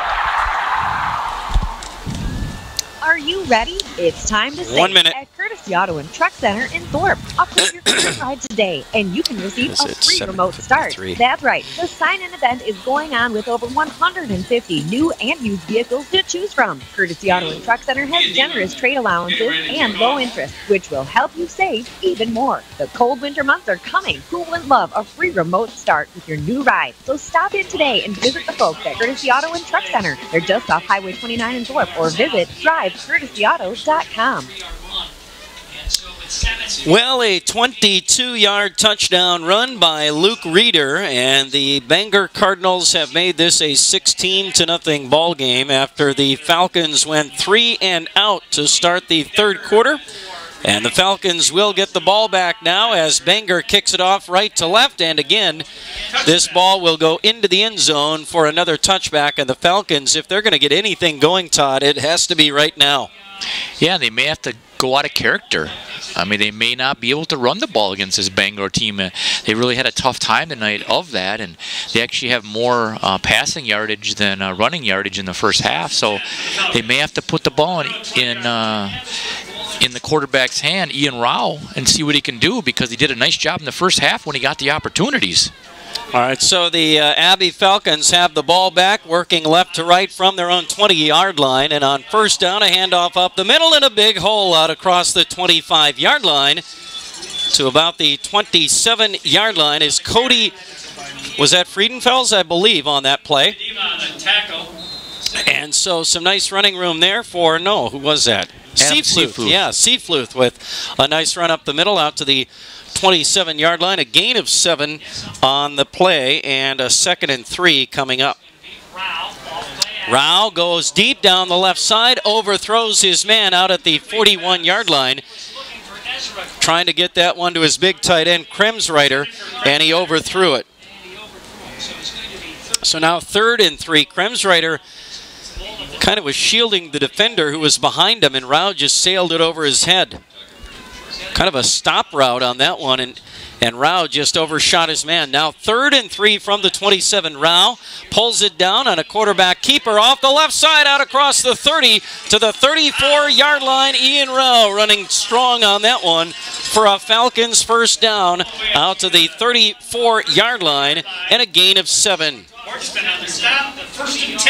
And that will move the chains for the Falcons one of the few first downs they've had in the ball game. Out to the 34-yard line. 7 minutes remaining in the third quarter. Abbotsford trailing Bangor 16-0.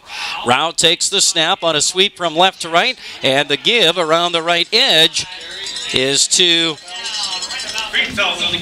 Cody Friedenfels out to the 38 or 9-yard line, a gain of 5 on that sweep around the right end. Second and 5. Looked like nothing was there, and all of a sudden Friedenfels got through. So now a 2nd and 5 from the Abbey 39. Rao from the right hash. No, it's a direct snap, and Bangor all over. It was Gustavo Reyes who took the direct snap, and he fights his way out to the 41.5-yard line, a gain of just a yard, I guess, or 2, I guess they'll give him. And now the handoff to Seafluth off the left side, and Bangor all over that one. They lose a couple yards, or at least, well, I guess a yard on the play. Seafluth goes nowhere, back to the 41-yard line. And now, did they get that play off?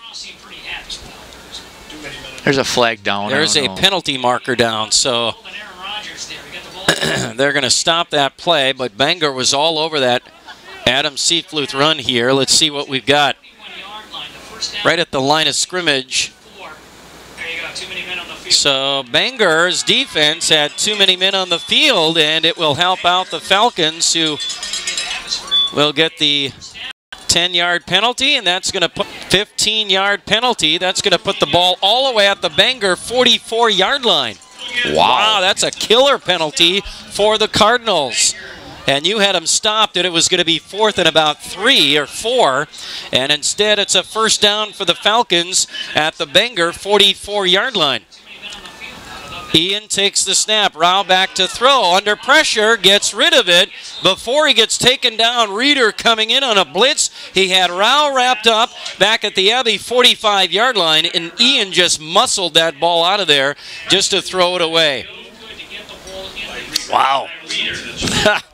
One of the upbacks, one of the running backs missed the block on Reeder. Reeder ran right through him, and Ian Rao was expecting the block to happen. It didn't, but Rao did a great job of saving the loss. So 2nd and 10, Rao takes the snap. Handoff off the left side. This one goes to Aguilera, and Aguilera near the 41-yard line. Well, he got the 40-yard line, a gain of 4 on the play. That's going to set up a 3rd and 6. Abbotsford now kind of in almost hurry-up mode, but Rao standing over by the coach, Nat Miller, on the sidelines, getting the play. Now he'll run in. 3rd and 6 here for the Falcons, and a big 3rd down play here for Abbey if they want to keep this drive alive. 3rd and 6, Rao takes the snap. On a keeper, Rao will run straight ahead inside the 40. Not first down yardage.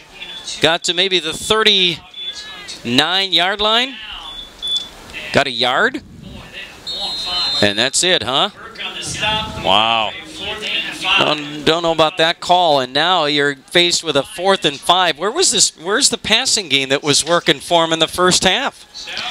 They just don't do that. That's not their forte, and they just don't want to get out of character.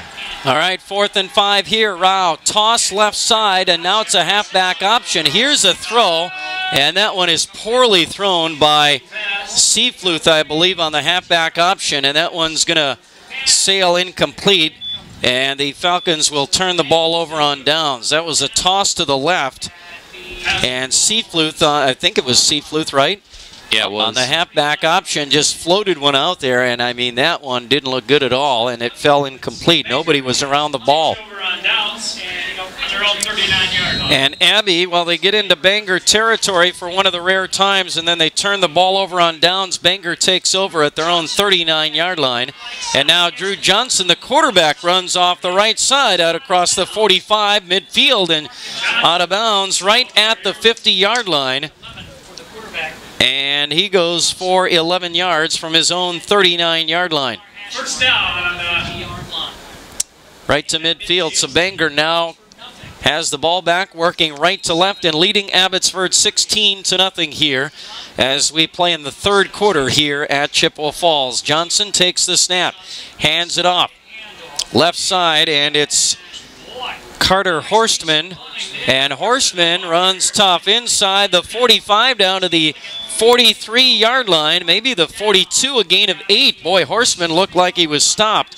And all of a sudden, an extra burst at the end of that run, setting up a 2nd and 3. 2nd and 3 for the Cardinals.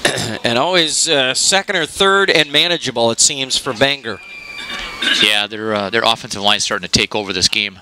2nd and 3. Johnson hands it off to Reeder. Sweep to the left. Reeder, room off the side, and Reeder finally wrestled out of bounds inside the Abbotsford 30, down around the 26-yard line.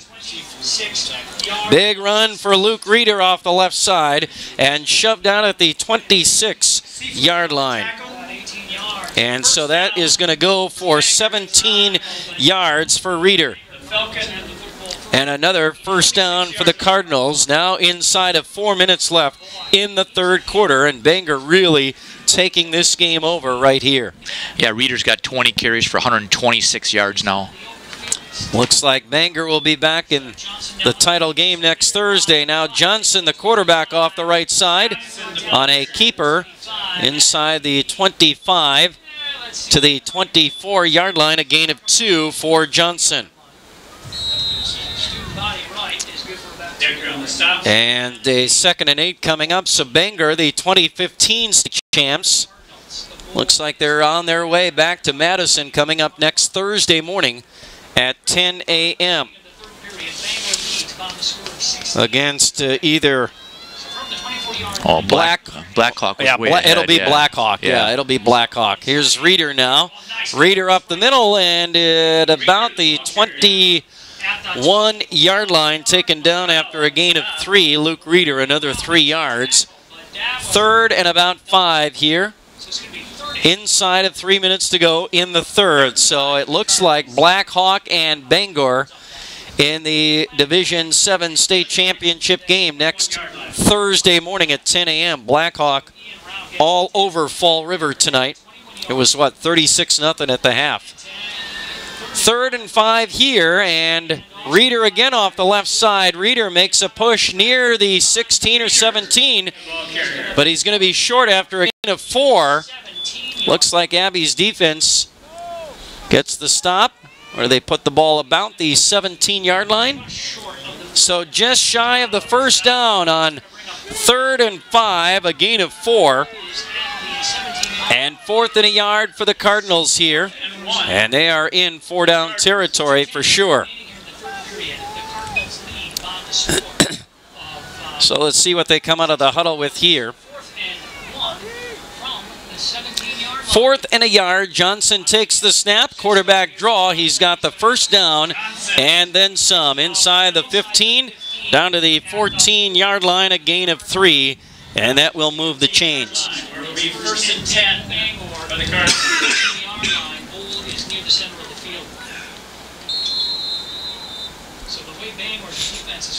So another first down for the Cardinals. And down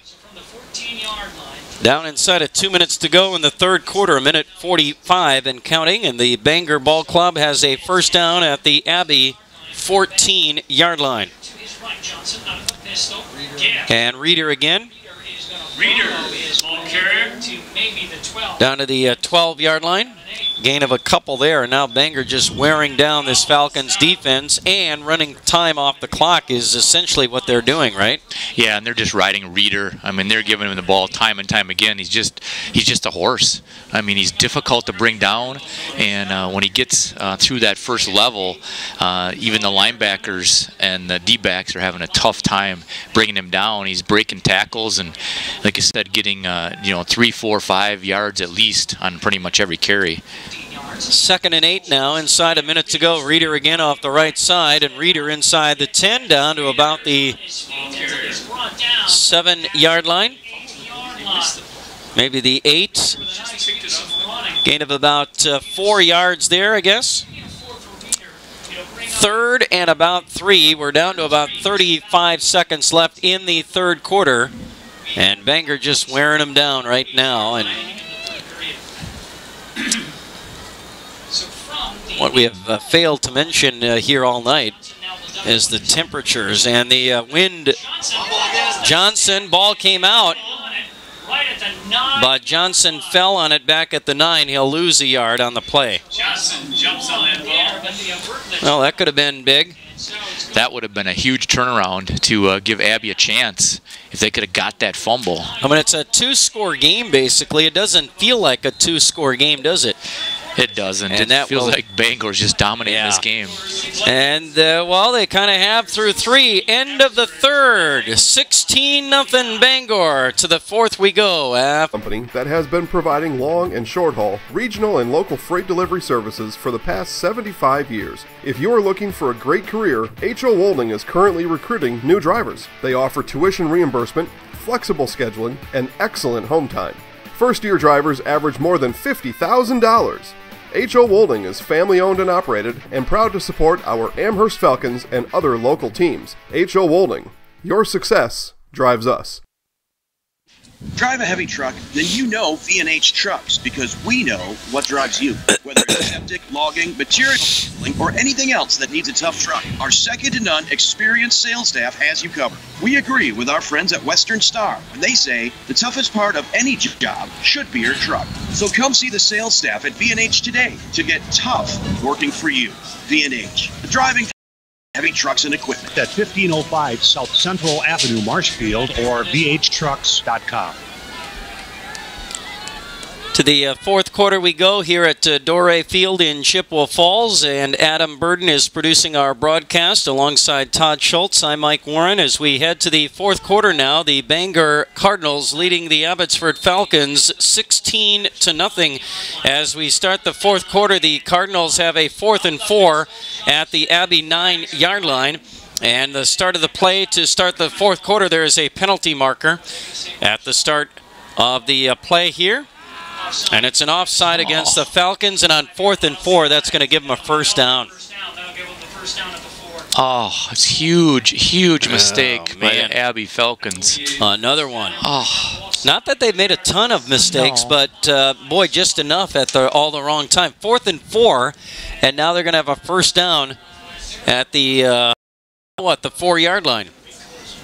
That was their chance to maybe get the ball back for their offense on a 4th and 4, which they had a difficult time getting to that point of being able to get off the field, and that was their chance, and then they just gave it right back and said, here you go, here's a first down, Bangor. That was tough. So now the ball is at the 4-yard line, 1st and goal. And Luke Reeder again off the right side. Reeder down to the half-yard line. A gain of 3 basically. Right to the 1-yard line. It's going to be 1st and goal from the 1 for Bangor. And so now it's 1st and goal? So Bangor. 1st and goal. Yeah, that wasn't it. They didn't get, well, they three-score deficit on Abbotsford here. That was, Reeder couldn't get closer without scoring. Okay. So it was 4th down on the last play off the penalty. Reeder, left side, touchdown, Bangor. 1st and goal officially. It was 4th and 4. I thought they had the first down on the penalty, but I guess it was half the distance situation, it must have been. So that would put the ball at the about the 5-yard line, and Reeder finishes it off on a 1-yard touchdown run. 12 plays, 61 yards, and the ball game. Essentially, right?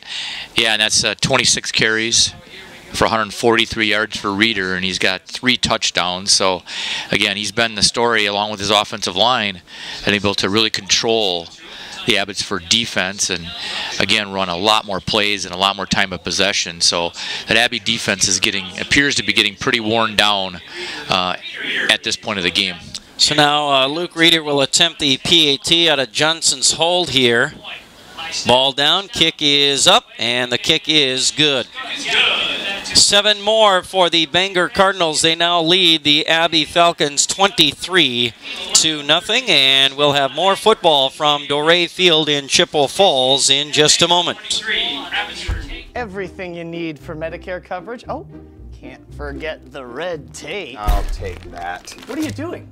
You can't just take away red tape. Red tape and bureaucracy are what make this world go round. Without them, it'll be chaos. People don't like red tape, so I take it away. But they do like red velvet cupcakes.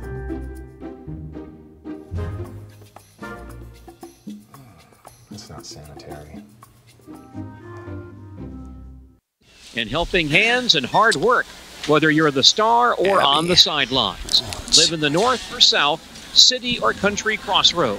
Sportsmanship is always in season in Wisconsin. Let's see if these two schools can become the next winners of the WIAA and Rural Mutual Insurance Sportsmanship Award.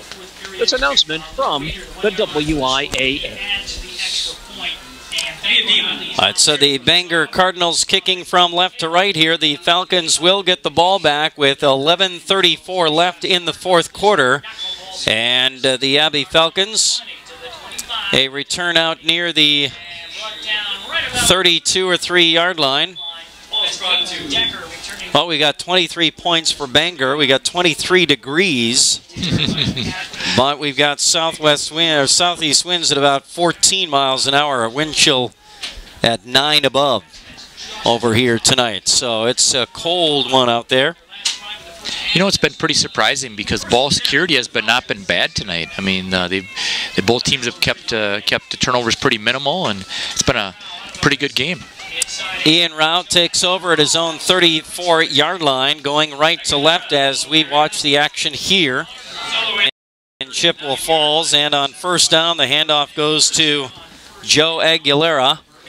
And Aguilera out to the 40-yard line, a gain of 6. There's a penalty marker down. Face mask against Bangor, and that will add yardage to the end of the run. Should be, what, a 5-yarder? Or no, 15-yarder out to the Bangor 45-yard line.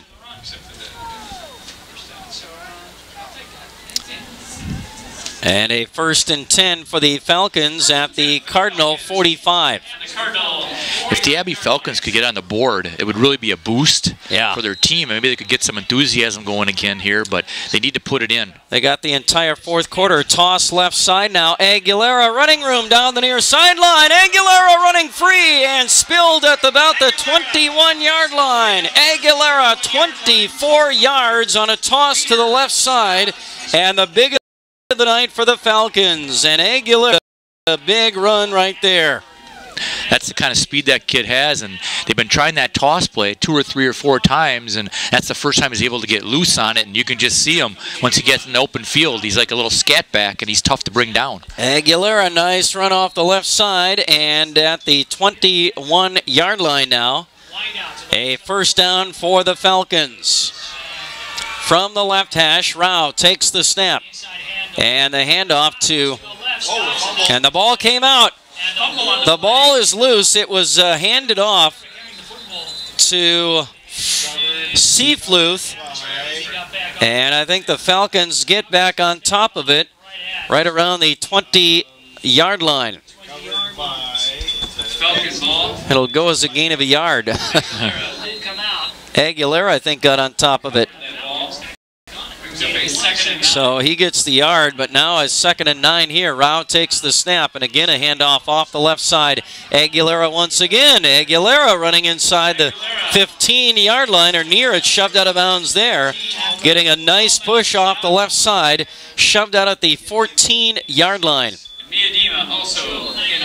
So a 6-yard gain for Aguilera.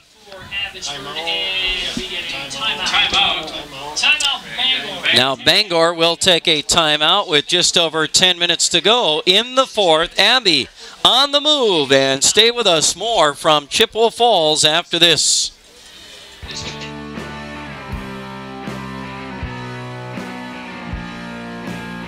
Chili Implement is your Gale and Kubota dealer in central Wisconsin. Wisconsinites know that winter is right around the corner, and now is the best time to be ready for the snow. Whether it's a walk behind or trek, head over to Chili Implement, located on County Road Y, just north of US Highway 10 in Chile.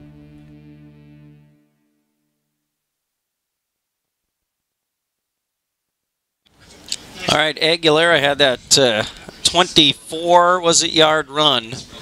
That was their, biggest play of the night, I think. But Abby on the move on this drive at the Bangor 14-yard line.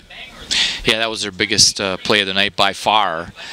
Prior to that, the longest play was 7 yards. Well, minus the penalty yardage, they've had a couple of penalties that have favored them. Other than some passes. They had a couple passes that were 11 or 12 yards, but on the running game, that was the longest run. All right, they're faced with a 3rd and 3 here. Ian Rao takes the snap. He'll keep it himself. Big hole off the left side. Rao inside the 10 down to the 8-yard line for Ian Rao. And a gain of 6 and a first down. It'll be a 1st and goal for the Falcons at the 8-yard line. 10 minutes remaining in regulation. Abbotsford trailing Bangor 23-0, trying to get on the scoreboard here early part of the 4th quarter. Rao, 1st and goal from the Bangor 8. From the left hash, working right to left, takes the snap, runs it himself up the middle, and Rao breaks a tackle at the 7 and fights his way inside the 5 to the 4-yard line. Another nice gain for Rao, a gain of 4. And a 2nd and goal from the Bangor 4-yard line. Nice run for Rao here the last couple of plays. Yeah, Abbotsford needs to get this ball in as quickly as possible because the clock is running. Yes. They're under 9 minutes here, and they got to get 3 scores. Plus, they got to get some stops. All right, from the 4-yard line, 2nd and goal. 2nd and goal. Rao from the left hash. Toss left side. Aguilera makes a man miss at the 6-yard line, but then gets wrapped up right around the 5, and they're going to lose a yard on the play. Back to the 5. Aguilera made a man miss initially, but then good pursuit to the ball by this Bangor defense, and Aguilera loses a yard on the play. 3rd and goal from the 5. Yeah, Abbotsford sure likes to run to the left. Man. They run to the left all the time, so I'm sure Bangor's picking up on that a little bit. I guess so. Now from the left hash. And Rao takes the snap and keeps it himself. Rao fakes a handoff on a sweep from the left to the right. Faked the handoff to Friedenfels. Rao kept it for a gain of a yard, and that's it.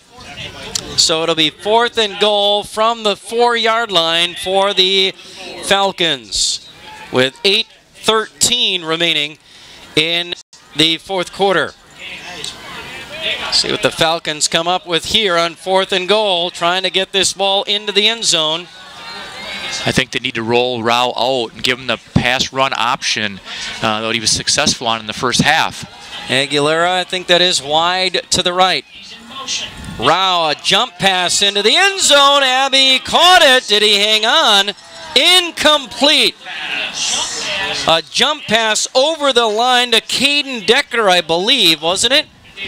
No, it was Kremsreiter, the tight end. Ian Rao faked a handoff, jumped and threw it over the line. Ezra Kremsreiter had it for a second in the end zone and then could not hang on as he went to the ground. Incomplete, and the Falcons turn the ball over on downs. The throw was right there. It was right there. Yeah, he just couldn't haul it in.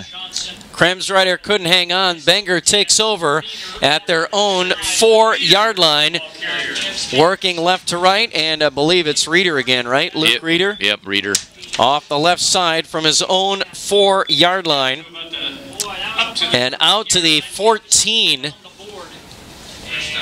and a gain of 10 and a first down.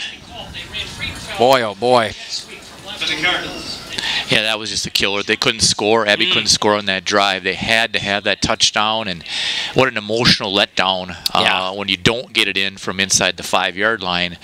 And now the defense has got to get a turnover. Yeah, and that play was right there too. Kremsreiter had it and couldn't hang on. So now here's Horstman on the handoff. Horseman on the carry. And Horseman out to the 20-yard line. And a gain of 6 or so. So now Bangor working left to right, leading 23-0 inside of 7 minutes to go. Johnson takes the handoff, gives it to Reeder off the left side, and Reeder shoves his way out across the 25 to about the 27-yard line. And another Bangor first down. Yeah, in this second half, Reeder's really running downhill now. He's got a nice forward tilt going, and he's falling forward on most every play. He's really feeling his oats now, and the offensive line's starting to fire out, and they're having a lot of fun right now, saying, hey, we're going to just punch it at you and see what you can do to stop us. Johnson on the inside handoff, and that one goes nowhere. And that was Theo Mullenberg with the handoff on that play. And that one, no gain on the play. That's the reason they've been running Reeder most of the time, because he's been the most effective back tonight. 28 carries for 158 yards. So 2nd and 10 for the Cardinals from their own 27-yard line. Johnson under center, very tight formation. Reeder the handoff off the right side. Reeder to the 35-40, 45-50, shoved out of bounds at the Falcon 44-yard line. And another long run. 44-yard line. And a 29-yard run for Luke Reeder. 1st and 10 for Reeder. That's his from the 44-yard line. First down, Bangor at the Falcon 44-yard line. From the right hash, Bangor working left to right. Here's the keeper, Johnson off the right side inside the 40. And finally corralled at about the Falcon 38-yard line after a 6-yard gain. Johnson on the carry. And that one took a lot of wind out of the sails of the Falcon defense. You can just see them. Yeah, they're pretty well cashing it in here, I think, realizing that their season's over, and it's pretty demoralizing at this point that you have to finish this out. And especially with a team like Bangor, it's just going to come right at you and keep smashing you if you don't stand up. 2nd and 4 now. Johnson will hand it off to Reeder off the right side. Reeder with a big hole and inside the 30, 25. Finally wrapped up at the 22-yard line. And a 16-yard run by Luke Reeder on that one off the right side. That puts Luke Reeder over 200 for the night. And we're approaching the 5-minute mark here in the 4th quarter, and Bangor just trying to run this clock out. Although there are no signs they're going to just sit on the ball. Johnson from the right hash. Inside handoff off the left side. A little running room for Ethan Jacobson. And Jacobson off the left side for a yard, and that's it. Inside of 5 minutes left in regulation, and the Abbotsford Falcons, the 2nd time in a row, 2 years in a row, they get to level 4, and they can't get past, Regis a year ago in D6. Now they run into Bangor in D7 this year. 2nd and 9 here from the Falcon 21-yard line. Reeder again, and Reeder hit in the backfield and tripped up with a penalty marker at the end of that play. Reeder barely got back to the edge, and then there's a penalty marker on the play. It's going to be holding on the Cardinals.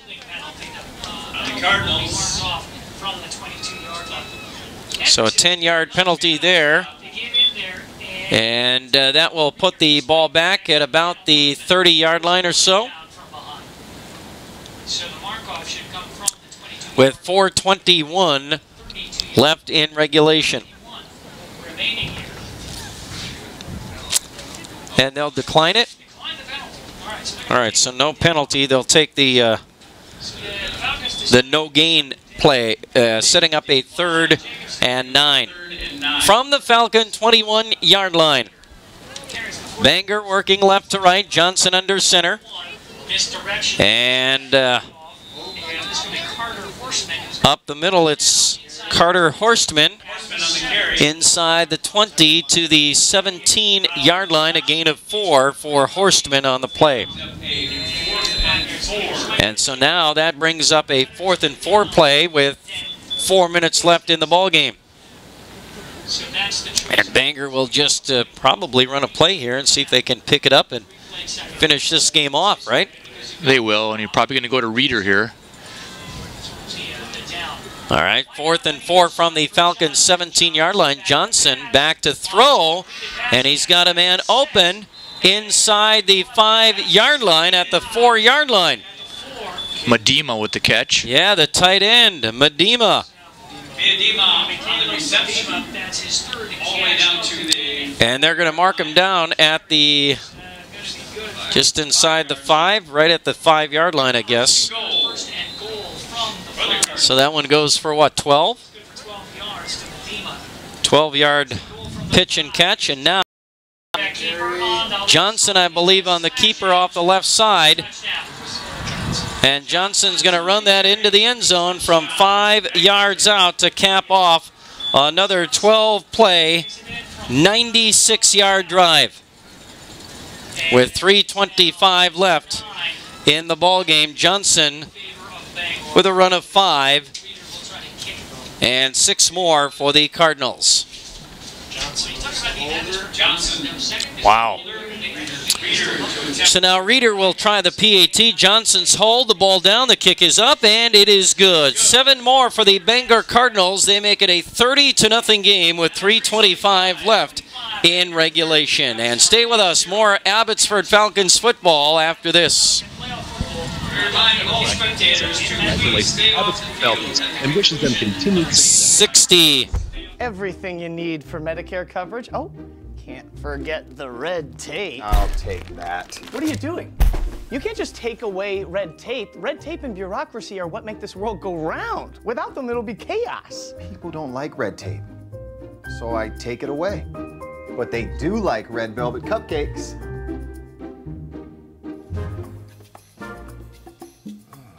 That's not sanitary.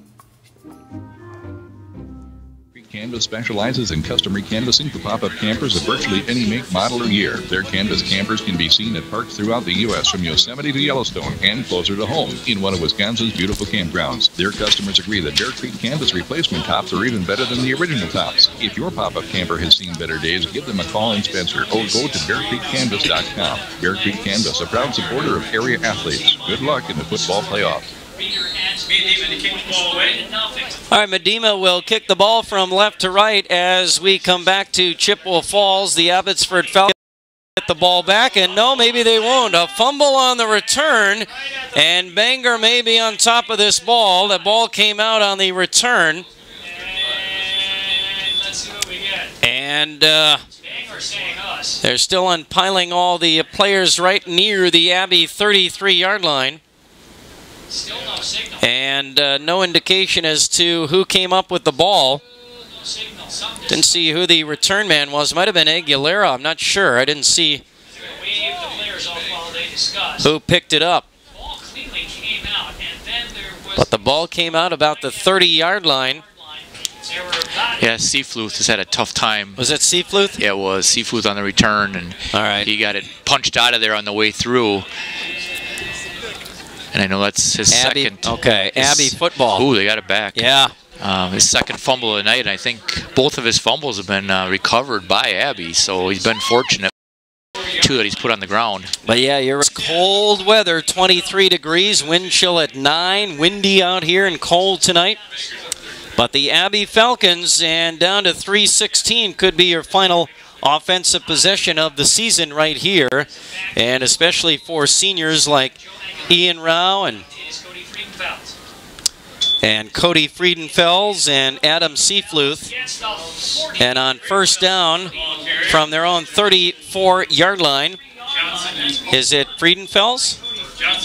It is Cody Friedenfels, the senior, out across the 40 to the 43-yard line, a gain of 9 for Cody. Under 3 minutes to go. Rao takes the snap.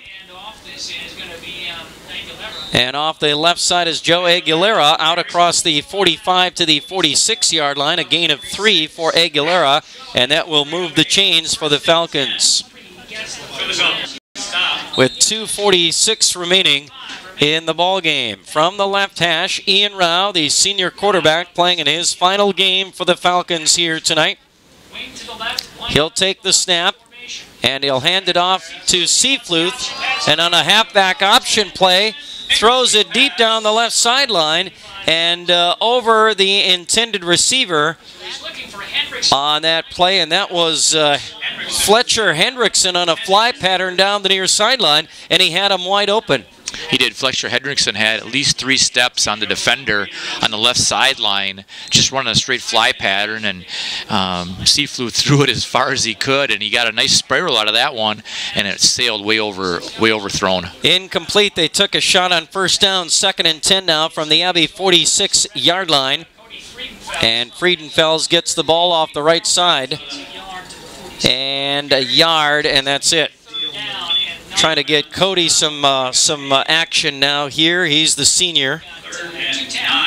So they're trying to get him some carries, and maybe they'll get Seafluth the ball here too. See Adam in the ball game. Adam Seafluth is into the game now. He's back to the right of Ian Rao out of the pistol. Rao on 3rd and 9, and Ian will keep it himself off the left side. Rao into Bangor territory down to the Cardinal 44-yard line. A 9-yard run for Rao, and very close to a first down. Did they give it to him? They did.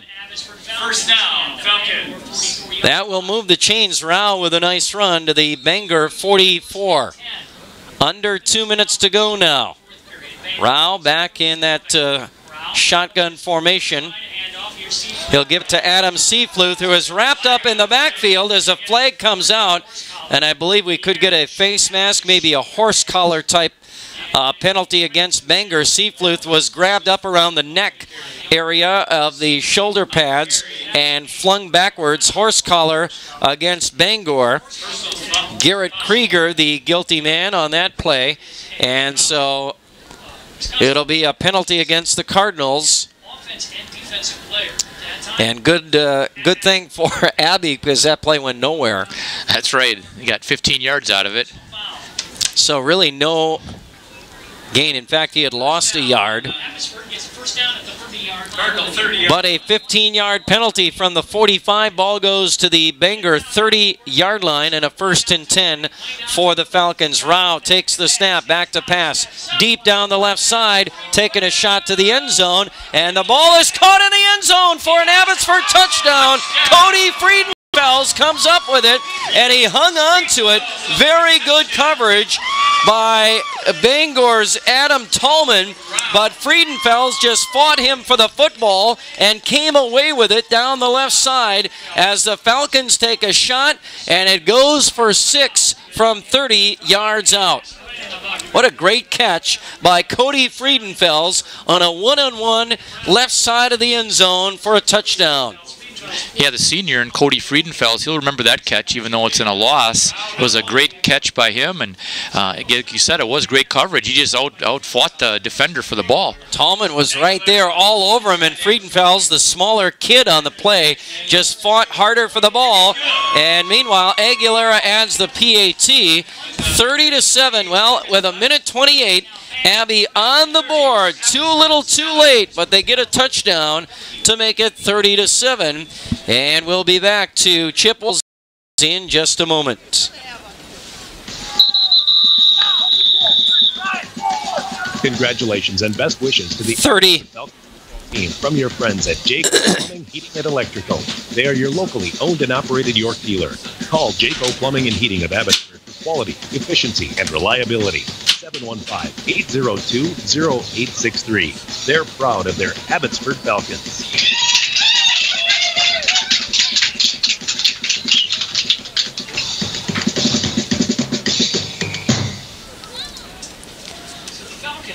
All right, so a 6-play, 66-yard drive capped off by a 30-yard touchdown pass from Ian Rao to Cody Friedenfels. Aguilera added the PAT, and the Falcons are on the board for the first time tonight, but with 1:28 left in regulation, too little too late, Todd. But the Falcons, a nice drive with some pretty nice looking plays there, just too late in the ball game. Yeah, just kind of a consolation prize there, basically to get off the zero, get off the goose egg. You didn't get shut out at least. That just makes you feel a little better. And now an onside kick by the Falcons, and flags are out. And I believe Abby didn't let that ball go far enough before they tried to get on top of it, right? I think so. I think it hit an Abby player before it went 10 yards. As they were racing downfield. And I really liked the formation, though. That was pretty cool. Yeah, what was that? They had a bunch, just everyone's bunched around the kicker, and then the kicker just, just kind of hit it, kind of pooched it forward, just on the ground, and all 11 guys were like running in a group, and by gosh, whoever's going to catch it was going to get just pile drived because they were going to hit them hard once they caught it. Well, let's see who's going to get the ball here. It's going to be. I don't know if it was hit and then, well, you can't really fumble it in this situation. See what they... So there was a penalty against Bangor on the play. We got a re-kick. I said an eligible man downfield for Bangor. So I'm thinking they went across the line too early. There's a certain line that they can't cross until the ball's kicked. And they must have went across early or something. And that's why they got the illegal player downfield, apparently. All right, so now Abby will be kicking off from the Bangor 45. And again, they'll try that bunch formation from the left hash, kicking right to left, and here goes the ball. And that one covered up by Drew Johnson at his own 34-yard line with 1:23 left in the ball game. And Bangor will advance to the Division 7 state championship game for the second time in a couple of years. They won the state title 2 years ago in 2015. They got beat by Edgar in a level 4 playoff game up at Carson Park in Eau Claire a year ago. And here this year they will get by the Abbotsford Falcons and get back to Madison. So Drew Johnson has a first down from his own 34-yard line. Luke Reeder, the ball carrier, and a penalty marker out on the play. As Bangor gets the ball back and tries to run the clock out, but there's another penalty marker against the Cardinals. It looks like a holding coming, or maybe too many men on the field. Too many guys on the field for the Falcons, all right? Too many men on the field. So the run by Reeder goes out to the 39. It was a gain of 5 and plus the penalty. Oh, they're going to decline it and take the yardage. Penalty is declined. It was a 4-yard run by Reeder. 2nd and 6 coming up. And Bangor just has to run the clock out here to advance to the Division 7 state title game against Blackhawk next Thursday morning. Reeder again off the right side, and Reeder out across the 40 to the 45-yard line, shoved out of bounds at the 46, and a gain of 8. And a Cardinal first. So the clock will stop with the first down coming here. And if you're Bangor, why aren't you just kneeling on the ball? You're still trying to add on to your yardage total, I guess, pad the stats a little bit. If you're Luke Reeder, you're trying to add on to your big numbers you've put up all year. I guess that's about the only explanation I can come up with. Yeah, because I don't think Abbotsford's going to use their timeouts. You're not going to, no. And if they don't take a knee here, well, oh my gosh, they're going to run the ball again. And this is a handoff to Theo Mullenberg. Mullenberg stopped at the Abbey 47-yard line. A 7-yard gain for Mullenberg. Inside of a minute to go here now, and Bangor, let's see if they finally kneel on the ball here and just end the game. Here's the victory formation, I believe.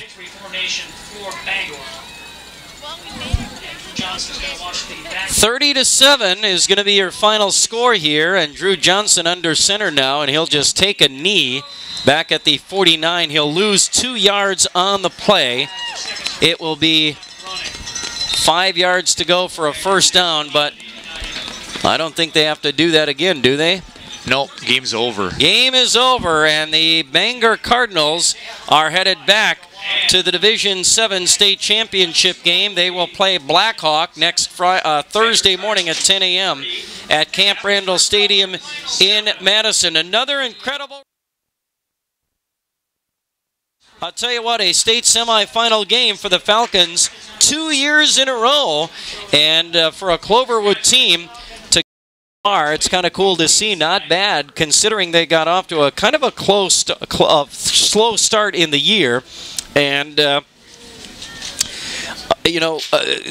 started out 2-0, then lost to Marathon, ended up at 10-2 on the season, or now 10-3 after this loss. But they had to figure some things out early in the year, but once they got on track, they kind of rolled from there.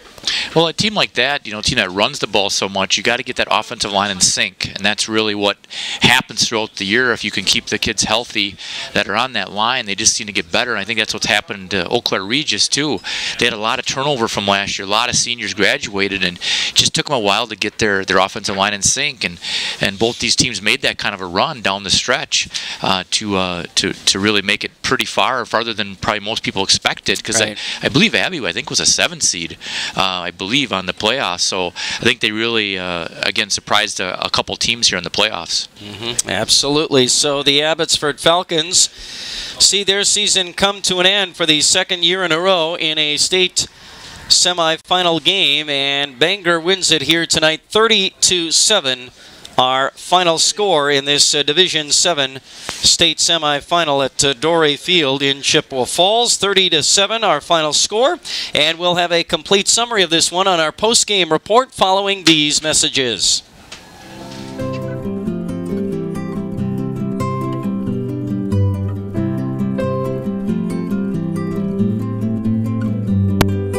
find all those things and more at I think they were... whether you're looking for hardwood, vinyl.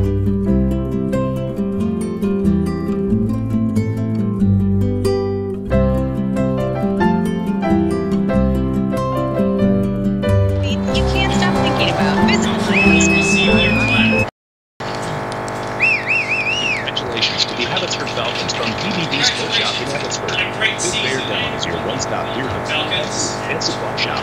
We offer a full line of archery equipment, guns, ammo, set, seeds, bear bait, trail cams, guiding services, and much, much more. BBD, Big Bear Down, DVD Sports Shop, Spruce Street in Abbotsford. Call us today at 715-316-0900. Go Falcons!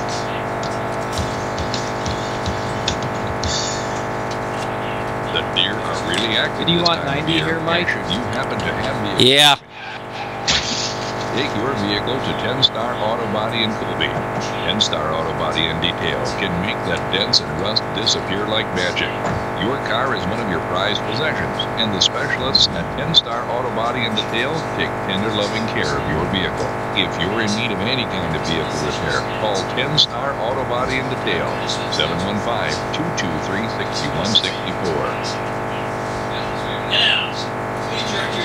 All right, back here at Doré Field in Chippewa Falls. Coverage of Abbotsford Falcons football tonight on Sports Radio 92.3 FM, WOSQ, Spencer Marshfield.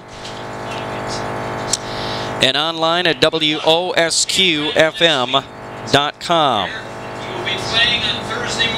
Adam Burden is producing, and studio engineering our broadcast. And alongside Todd Schultz, I'm Mike Warren here at Doré Field in Chippewa Falls. The Bangor Cardinals headed back to the Division 7 state championship game after beating Abbotsford 30-7 here in this one tonight. In a close one there, that game played at West Bend Also in Division 5, the Amherst Falcons are headed back to Camp Randall. They beat Grantsburg tonight 35-6 over at Stanley Boyd. In Division 6, St. Mary's Springs defeats Marquezan 21-9. Springs headed back to Madison once again. That game at Slinger tonight. Fondy wins that one 21-9, the final there. In Division 4 tonight, Lodi defeats, hang on here, Lodi defeats Martin Luther 17-0. That was a Division 4 state semifinal this evening at Waukesha North. So Amherst is headed back to state. And so are the Bangor Cardinals, the 2015 state champs in D7. They get back to the title game. They'll have a tough game with Blackhawk coming up. We got another D4 state semifinal. St. Croix Central defeats Freedom tonight, 42-21. Another final there in Division 4 tonight. So the Division 4 state championship game will feature Lodi and St. Croix Central. The Division 5 title game, Amherst versus Lake Country Lutheran. The Division 6 title game, well, we've got St. Mary's Springs on one side, and on the other side, well, Iola Scandinavia was playing Regis, and Regis had a 5-point lead at halftime in that one, so we'll see if we can get you the final in that ball game before we sign off here from Chippewa Falls tonight. Bangor over the Abbotsford Falcons here tonight, 30-7, our final score. Stay with us. We've got more from Chippewa Falls after these messages. Nasonville Dairy, family owned and operated, bringing you fresh cheese curds made daily, along with many other varieties of Wisconsin-made cheeses and treats. Don't forget to check out our cheese and sausage trays for your upcoming parties and cheese and sausage gift packages for the holiday season or any other special occasion. Nasonville Dairy, located just southwest of Marshfield on US Highway 10, NasonvilleDairy.com.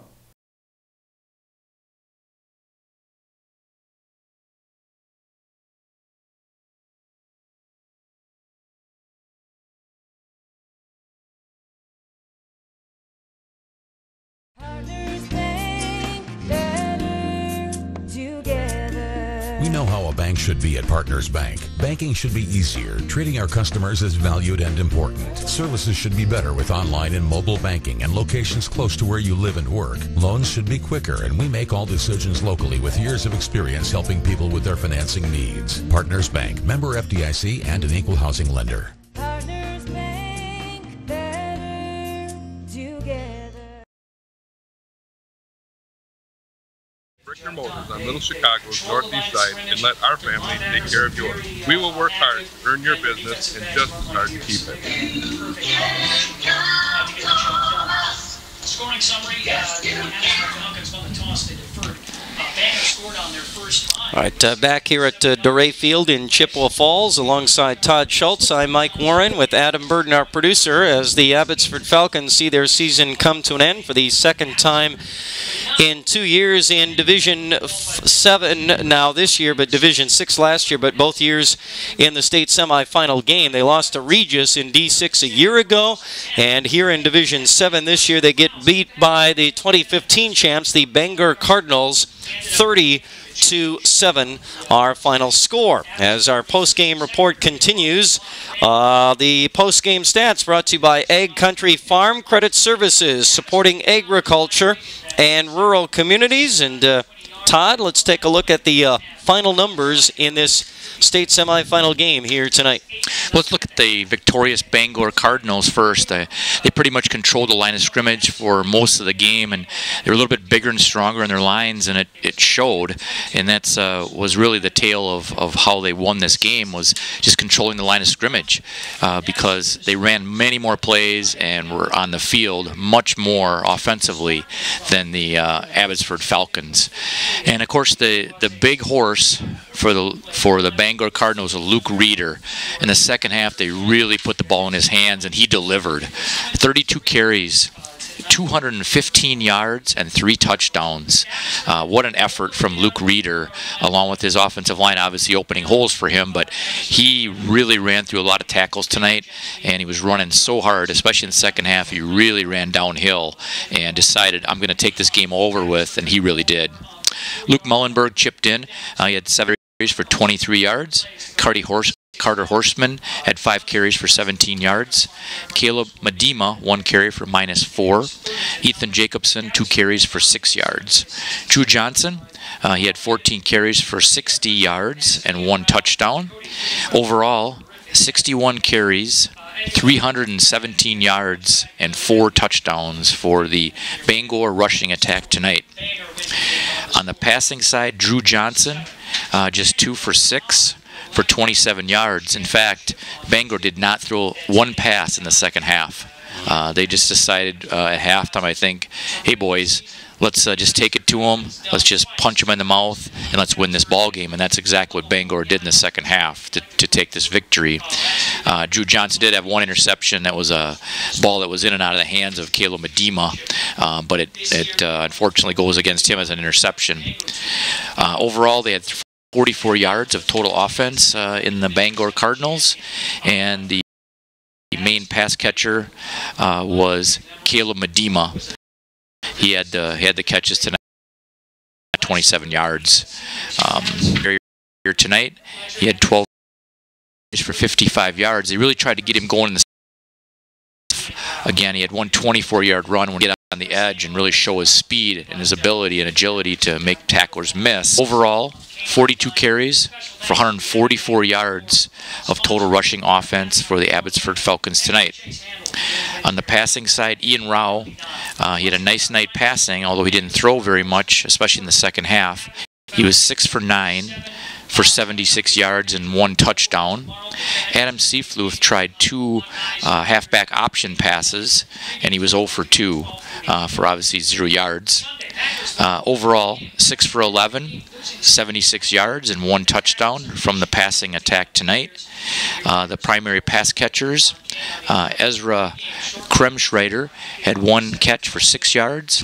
Cody Friedenfalls had 4 catches for 58 yards and 1 touchdown. And Fletcher Henriksen had 1 catch for 12 yards. And again, overall, 6 catches for 76 yards and 1 touchdown in the passing attack for the Abbotsford Falcons. Overall, the Falcons had 220 total yards of offense tonight versus Bangor, which had 344 yards of offense. And, you know, that really showed, and the number of plays was quite substantially different as well. The Abbotsford Falcons had basically 53 plays tonight, and the Bangor Cardinals had 67 plays tonight, so 53 versus 67, so quite a bit more time of possession and additional plays by the Bangor Cardinals in controlling the ball tonight. And I got to give the Abbey defense a lot of credit, especially in the first half. They really kept their team in the ball game, but the offense tonight for Abbotsford just was unable to really sustain much of anything until that last drive. They were able to finally get on the board.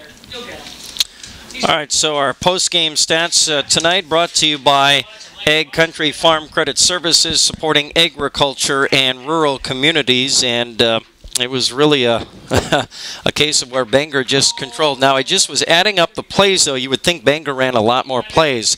Bangor ran 63 plays tonight. Abbotsford ran 50 plays.